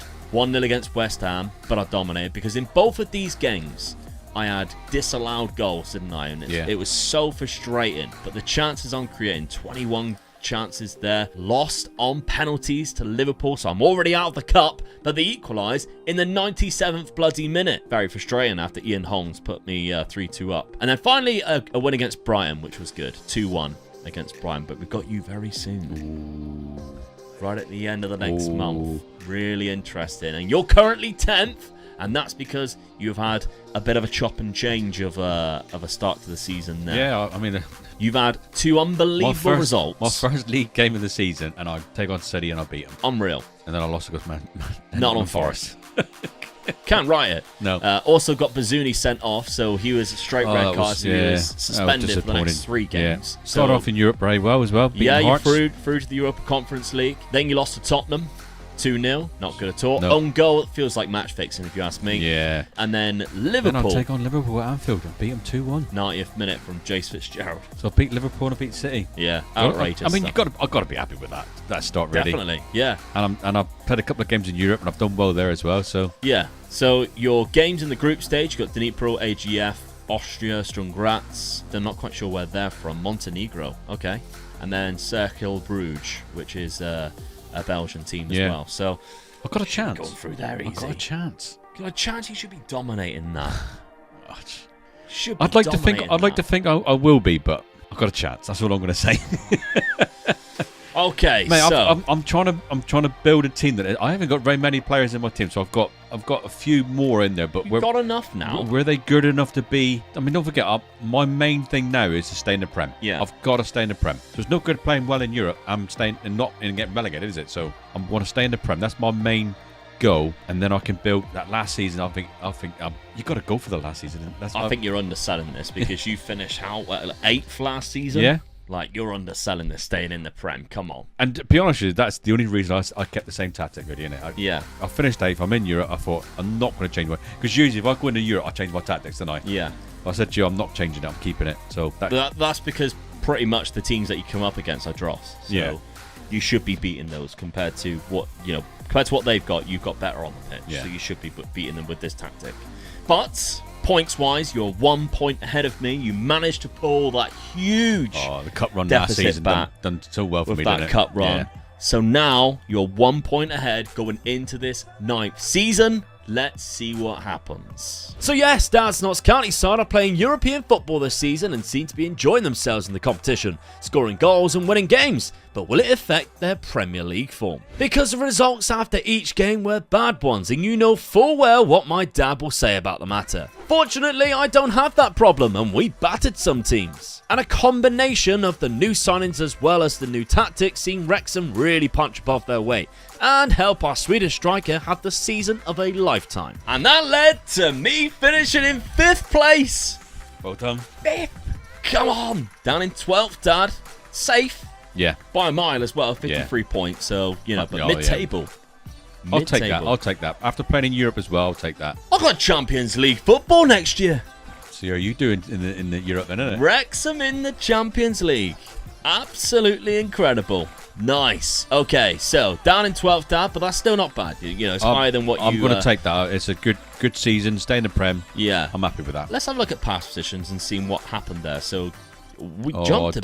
We switched a little bit. Yeah. We had very opposite graphs at the end here, where I jumped up and you jumped down, unfortunately. But yeah, I climbed back up after a good start, went all the way down to 13th at one point. The lowest either of us was 14th. Yeah.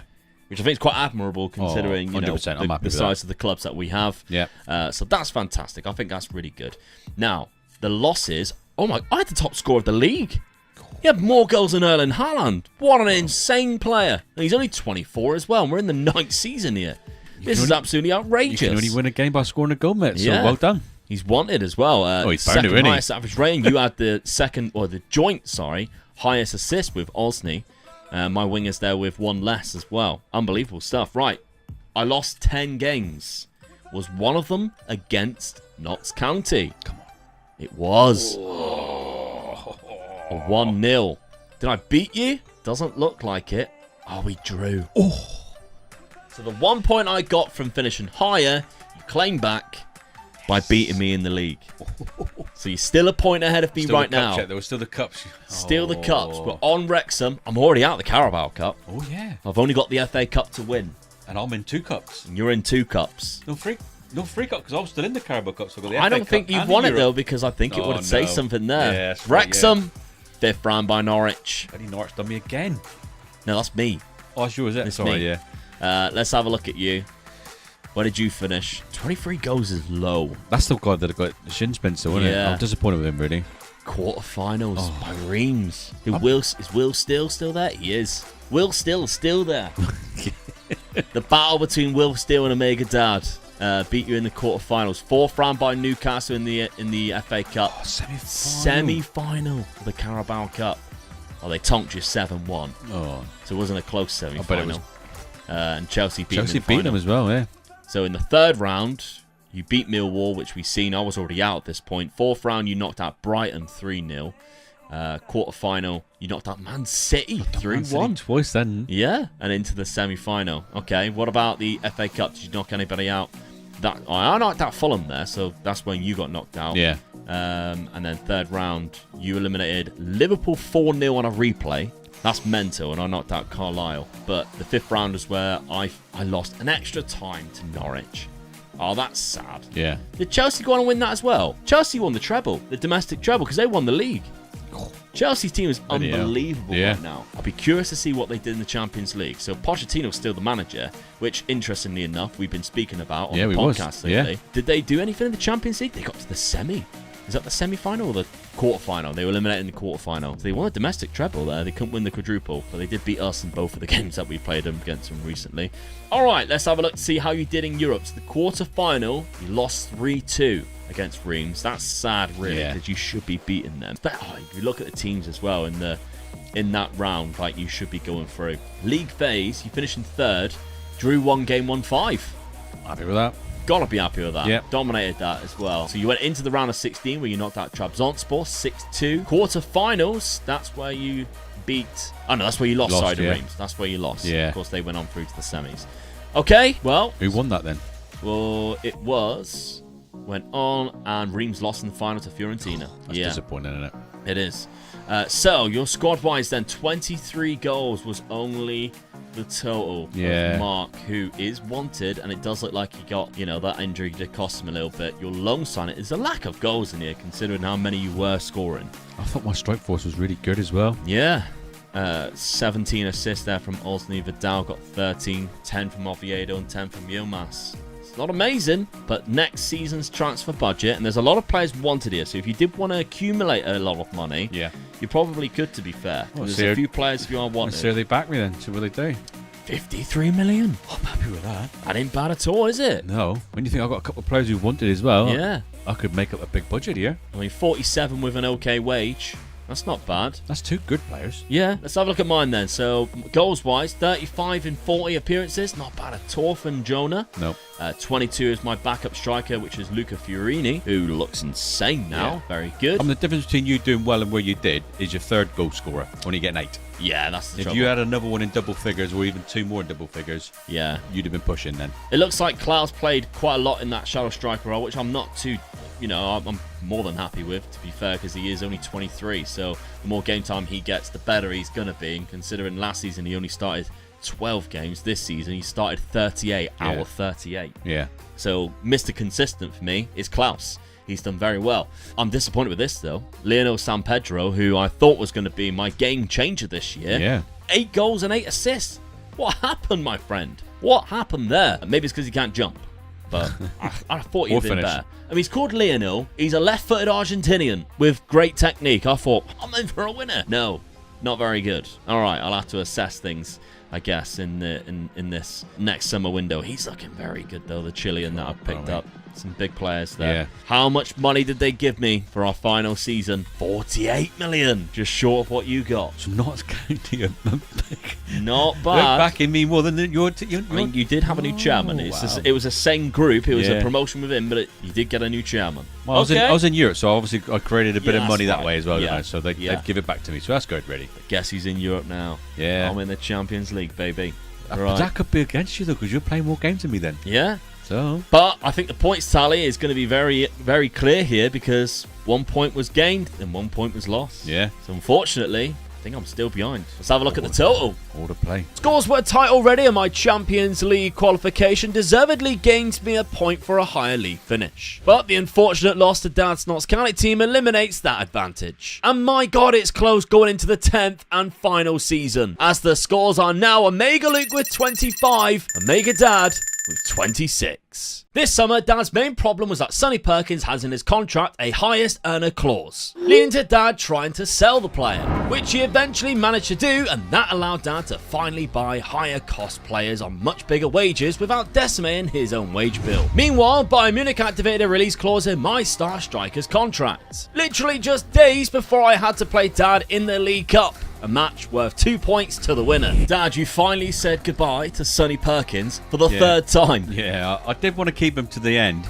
but problem was, in his contract, he received the same wages as what my highest earner did. Yeah. And I was trying to get players in that were just earning so much money, and he wasn't good enough to be earning that amount of wages. No one, so yeah. I had to sort of like ask him politely to go. Yeah. And he did go in the end. Reading came in for him 7.5, so it's not like you didn't get anything for him. No. Still £7 million profit for Yeah. Sonny Perkins after that relationship finally broke down. Who knows? Maybe he'll be back on loan or something. I don't know.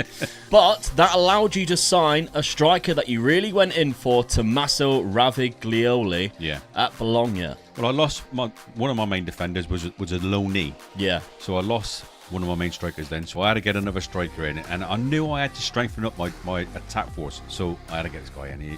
He's good. So. He is brilliant. Yeah. Great, but with both feet, to be fair. Yeah. Fantastic physical attributes, the composure, the off the ball, and of course that 17 for finishing.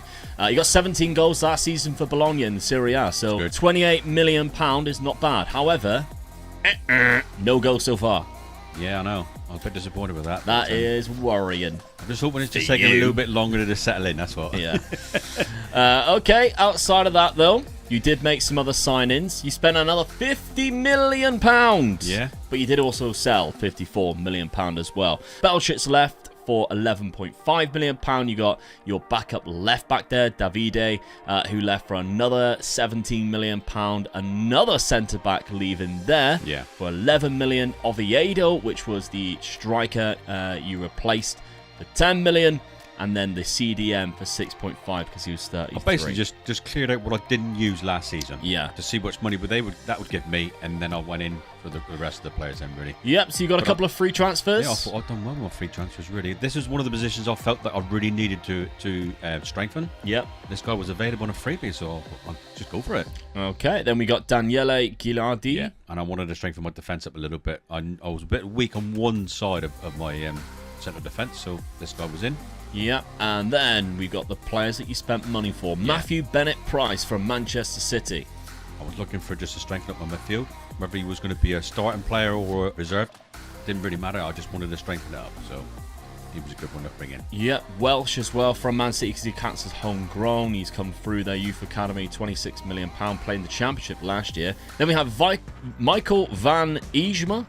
Really sorry. From PSV Eindhoven, £24 million. Yeah, left back. I'd sold my reserve left back, so I just had to get another left back in. Yeah. This guy fitted the profile, so and I went he's for probably him. just as good as your current left back, but they have like one's. He's obviously a lot younger. Same tactic, by the way, Dad stuck with, and Van Eijma goes in.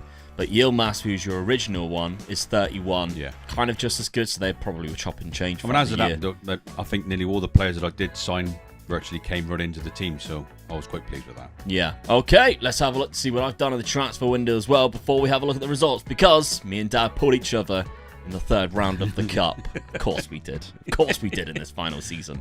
All right. Now, I sold £100 million worth of players as well. Accidentally lost my star striker. I say accidentally. It was a release clause, so I didn't really have much choice. And Ian Holmes also went out for £27 million. This one was gutting for me because, of course, the last couple of seasons, he's been exceptional for me. 34 goals. That's going to be a lot to replace, unfortunately. Then, at the start of the transfer window, I signed Ray Mitchell from Brighton for £50 million. I needed a better centre-back. He was one of the options that really stuck out because of that homegrown talent, because I brought in quite a lot of foreign players, so registering all of them would have been quite difficult. So he's really good. I like his pace, agility, and balance. That's fantastic for a centre-back. Plays on the right-hand side, which actually I prefer because I had two really good on the left, which is quite unusual. So bringing him in from Brighton for £50 million was definitely worth it. They actually picked him up from Burton for £6 million just 2 seasons ago, so they got a good deal. Brighton, isn't it? Yeah, exactly. Finding hidden gems is what they always do, isn't it? Then the other transfer was another £120 million. The main crux of it was on deadline day, where I signed 2 strikers after losing Jonah. So before that, I realised I didn't have any backups for my fullback, so I brought in 2 players. We got this guy from Lanús, Argentinian Julio Cesar Soler, good left back to be fair, might actually contest my current left back, and Alberto Tovar from Mexico, 24 years of age, can fill in at centre back as well, and he's 6 foot and he's got good attributes there. So it made sense to do that, although he's not considered to be a starting player. I think, as Dad says it, a good squad player coming in for just £6.75 million. Definitely worth it. Diego Vargas, I stayed in Mexico and bought this player, a guy who can play from the left or up front. I needed that. I don't have a backup left midfielder, and remember last year I was loaning players. This year I decided to try and buy somebody because I had the money to do so. Couldn't find anybody naturally who I wanted to bring in because everybody wouldn't have been as good as Tuba, who was my starting guy. So I brought in somebody who's happy to be a squad player who can also play up front too, and that's this man. Now he only has 11 finishing, but great composure and off the ball. He'll probably get way more chances than somebody who has better finishing and can't finish the ball. And then, finally, the 2 strikers I did decide to bring in. Rafael Benitez from Plymouth Argyle. I almost felt bad taking it off of them. our hometown club. It was. I feel bad, but someone else would buy him, so I might as well. Yeah, he was wanted by other clubs, so I was like, well, somebody else is just going to come in for him. So he had a release clause of £17 million. His finishing is brilliant, isn't it? So. Yeah, he's fantastic, really. 21 years of age. He's been playing at Plymouth for a while, to be fair, and he got 17 goals for him the season before. I stole him after he'd already scored 3 goals on deadline day for 17 million. So hopefully they had enough time to buy somebody else and replace him. And then, finally, this is the replacement for Jonah. Thomas Kyprianou, who is Cypriot born but English, capped at England because he come through Crystal Palace Youth Academy. 73 million. Last season he was playing the Championship. It's a lot of money, but I think in the long run it could be worth it because he has fantastic composure, fantastic off the ball, and he's got decent physicals. The both feet, being able to play with both feet as well. He tries killer balls off them. He's going to be the creative side of it because I've got 2 very good strikers, just like Jonah was, really. Although Jonah got a lot of goals, he was more of the target forward type of player. This guy isn't that, but he gives me something, a different option, I think. Because our other striker, Fiorini, he's incredible. He's the goal scorer. He's the one with 17 for finishing, dribbling. 21 as well. Unbelievable player. Great player. He's been suspended for getting a straight red card, but we'll have a look at that in a sec anyway. So that would be my starting 11 if we went with best 11. There's a couple of players who chop and change, like the 2 centre-backs in Alfredo Silva and this guy, who both fantastic players, can come in and switch. So I don't really mind too much where those guys are. Anyway, let's have a look at the fixtures. As I said, myself and Dad drew each other in the 3rd round of the EFL Cup. Dad knocked me out. On penalties. Yeah, so as the scores were already very close, with you only being a point ahead of me, that's 2 points for you straight away. Yeah. 1 for beating me in the game, even though it was on penalties, and then 1 for eliminating me from a cup competition. That's annoying. That is annoying. For me, 85th minute was when you equalised as well, after I went 3-2 up. And unfortunately, my guys absolutely crapped themselves when we got to the penalty shootout because I only had one of them score. So that's not good at all for me. Good start for you, though. Yeah. And in the league, I've drawn 3 games already and won 1. Whether that's a good thing or not, I'm not sure, because 2 of the draws were against Arsenal and Manchester United. 1 of them was against Norwich. So I don't know whether I'm, prepped as having a good season or a good start to the season or not. A 3-1 win against Leicester there, that's not bad. But of course, I'm in the Champions League. I don't know whether it's a bad thing I've decided to go to the Champions League in the final season. Yeah. Or not, we'll see, because I very much doubt I'm going to go on and win it. But let's have a look at my fixtures anyway. It would have been much better if I got the Champions League last year and I would reap the rewards of the money this year, but never mind. Like I did, really. Yeah, exactly. You had a bigger budget than me. So, PSG, Salzburg, Celtic, Bayern Munich, Inter Milan and Leverkusen the last couple of games. I think I can still go through the playoff bit. The top 24, whatever it is. Yeah. Don't think top 8 is possible, but I reckon I could finish in that playoff because Salzburg, Celtic, Bodo Glimt, I think definite wins. You are an established Premiership side, like. Yeah. No, so I think you're right there. I think you could go through on not as in the top 8 though. No, absolutely. So yeah, we'll see how that goes. Anyway, let's have a look at Dad's fixtures then and see how he's got on outside of knocking me out of the cup. It's been a little bit ropey for you. You've had some great games and some bad ones, really. Yeah. The 2-1 win against Arsenal was a good start. I was pleased with that being my first game. Especially going 1-0 down after 4 minutes. Then you lost to Nottingham Forest 3-0. That's the game that you don't want to lose. Yeah. The derby game. The derby. Sorry about that, fans. Not great. Yeah. But then you drew against Man City, which I was pleased with that one. Yeah, that's really good. Yeah. And then you threw away to Spurs. Got tanked by my own team. Yeah. So, I mean, who's the manager now? Oh, yeah, I forgot it's Eric Ten Hag.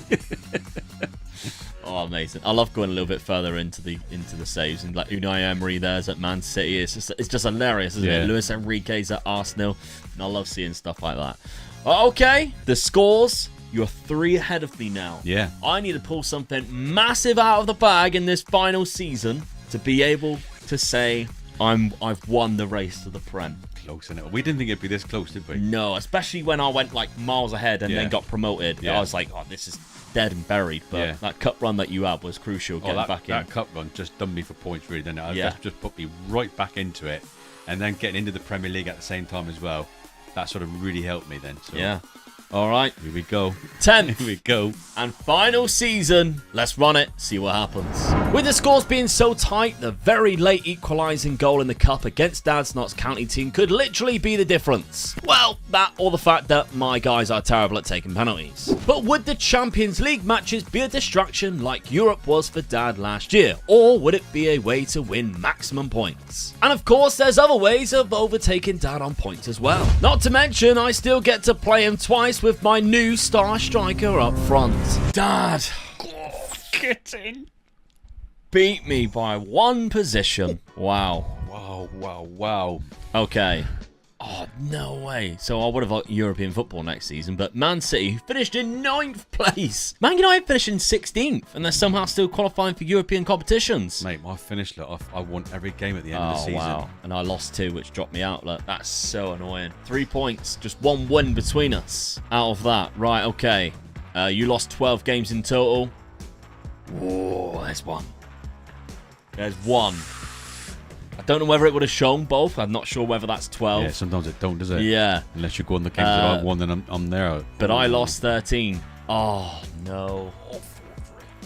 You get 2 points for that. I get 1 point for that. So I need to have done big in FA Cup. Knocked you out of the FA Cup or something like that to stand a glimmer of hope. Profile, though, you've got Rava Glioli there. We haven't got any other players. I mean, my Cypriot strikers down there with some of the player of the matches. He got the third highest, so that's not too bad. No. But nothing else. Right, we're on Wrexham. We're Champions League football, of course. We need a cup win, though. Oh, I know I wasn't going to win the cup. I don't know what I was talking about, but runners up. I've seen that cup there. I thought you'd done it. Mate, you got to the semi-finals of the Champions League. Jesus! How did I do that? Imagine if you'd won that. You'd have done me. Yeah. Wow. Okay, so the FA Cup, Man United. That's why, obviously. That's why they qualify for Europe. To finish in 16th place. Done by my own team. Done by your team. Unbelievable. The FA Cup final. Oh, that's so annoying. Semi-final by PSG. Unlucky, mate. Unlucky. 6-4 or 6-1 on aggregate. Sorry, you had them in the final game. In the group stage. Group stages. Yeah, well, let's have a look at the group stage then. So as I predicted, I went up through that. 1-4, lost 4. So I lost against the teams probably I'd expect to lose to. You lost against PSG there as well. Yeah. Other than Shakhtar, maybe I'd have hoped to have beaten them. Yeah, because I beat Leverkusen instead there. So yeah, I'm happy with that. Really good performance. First time ever in the Champions League, getting 12 you points. You've got to be able to get in the semi-final of the Champions League. God, yeah. So into the knockout playoff round where I eliminated Inter Milan. Wow. After they beat me in the group stage. Not bad at all. That's a big name to knock out, and especially when it's over 2 rounds as well. Yeah, so that's got to be. I know obviously they count as English, but surely that's got to be the first time a Welsh side has got to the knockouts of the Champions League. I would have thought so, yeah. Because I know Swansea qualified for Europe, it wasn't the Champions League. Yeah, that's mental. Round of 16, we've got knocked out Porto. That's a good result. Yeah, as well. another former winner of the Champions League. Quarter-final, another former winner, AC Milan. I was taking some big names on my way, and then unfortunately come up against. I mean, it would have been ideal if I come up against Napoli. If it was Napoli, then I'd been like, possible. Yeah. But those two teams there, PSG and Real Madrid, probably a bit too much of a stretch, and that was a hell of a final as well, 3-2. So you lost against the winners. Yeah, lost against winners in the Champions League final. You got to be happy with that. Absolutely. Okay, let's find out how you got on in the FA Cup. Who knocked you out? Maybe it was me. No, Newcastle. 4th round of the FA Cup when I was eliminating Swansea. So that was a Welsh derby there. Yeah. Quite interesting. In the 3rd round, I knocked out Bradford. I knocked out Blackburn. You knocked out Bradford. And then in the 4th round was where you got eliminated. I knocked out Ipswich in the Championship. I had an easy run. Oh no, I didn't. I had champions Chelsea, who I knocked out in the quarterfinals there. So that was a good result for me. And the semi-finals, I obliterated West Ham 4-0 in there. Wow, Man United get an easy draw. Look, got Leeds in from the Championship. I mean, I guess it's never going to be easy because Leeds Man United is always a bit of a tight game. But yeah, what a series! Oh, I would have never thought it was going to be that close. No, not with the budget they kept on giving me. I didn't think I was going to pull it back. No, not at all. I mean, that cup run in that one season won the whole series for me, I think. Yeah. I'm going to make the save game files available so people can have a look at it. Dad's got £40 million there if they wanted to carry on with Dad, and I have 58 million. So we mentioned obviously that Champions League money was going to help goals wise. But when you look at the two teams now, I think both of us have got hell of a good squads. Yeah, absolutely. I mean, you know, the players that we've got are just getting better and they are quite young as well. Some really young players in there, so you can have a lot of fun with, to be fair. So yeah, absolutely. I mean, let's take a look at the point system, the final point system. I think we know we won, but it'd be interesting to see the points, and then we'll have a bit of a wrap up because we've got a bit of an announcement. So stay tuned for that. Yes, congratulations to Daryl. He managed to defeat me in that league match and propel himself above me in the table. Although as it comes to an end, it didn't matter too much, as the 2 points for the earlier cup elimination was enough, as I only finished on 26 points, whereas Omega Dad finished on 30. Now, it's time for our big announcement. So Dad, yeah, you end up beating me by 4 points, which is further apart than what I thought it was, but that final season, you done me there quite. That elimination from the cup, and then obviously, I mean, we found out as well, the game that you beat me in the league was just 2 games from the final end of the season, which, and I beat you by 3 points. Yeah, and I was ahead. Yeah. At that point. Yeah. So I was ahead in the league. Well, like I said, I won my last 5 games, so that run in just done me, helped me beat you by in the league. Yeah, absolutely. As you can see there, we did a little bit of a switch over. I even dropped down a further position, down into 9th place after that loss, but I managed to recuperate and win my final game. I'm getting better and better as the season was going on, didn't it? Yeah, absolutely. Right, so the announcement. You guys have kept on saying, well, this needs to be more than 10 seasons. We were only ever going to do 10 seasons. Yeah. And that's because what we've got coming next is even better. So 2 announcements in 1. This is why you need to be subscribed to this channel right now, because you do not want to miss what's coming up next. Of course, this is the 10 seasons of Race to the Prem. However, we do other things that you guys love, like versus rebuilds. You guys kept on saying, why don't you do 15 seasons? Why don't we do the next 5 years as the next versus rebuild? What an idea that is. So that's what we're going to do. Yep. We've got one coming out, which is coming out on Christmas Eve as a retro versus rebuild. Then the following one after that is going to be 5 extra seasons of Notts County versus Wrexham. So you can see what happens for the next 5 seasons, but also technically this series ends. And that is because the second announcement is we're about to start the new series. Yeah, I've been looking forward to this one. Yeah. This is something I've been wanting to try, but like I said to you at the beginning, I wanted to get better at doing this. So I understand it a little bit better, and I'm at the level where I think I can go for it now. I agree, because now we're going to be starting a versus Glory Hunter. Yes. We're going to be starting at teams in the top 5 divisions, not title contenders. Well, title kind of contenders, not the favourites. Yeah. And it is either whoever gets the top 5 titles, the top 5 cups, and the Champions League and Europa League first, or whoever can get the most in 20 seasons. We're going to be moving clubs all around Europe. We might not ever be in the same league. That's a possibility. Oh, yeah, definitely, yeah. But it's going to make for a lot of fun if we end up being in the same league at some point, trying to stop each other from winning Glory Hunter. No points involved, just trophies in the cabinet. Just trophies in the cabinet, exactly correct. Just like the points that we've got here, we're not going to do that. It counts as trophies. So I hope you're as excited for that. We're going to start that very soon, so make sure you are subscribed and keep an eye out for that one. Anyway, if the versus rebuild is out, I'll put it on the screen right now for you, but if it isn't, then why not watch this video instead? Cheers, guys.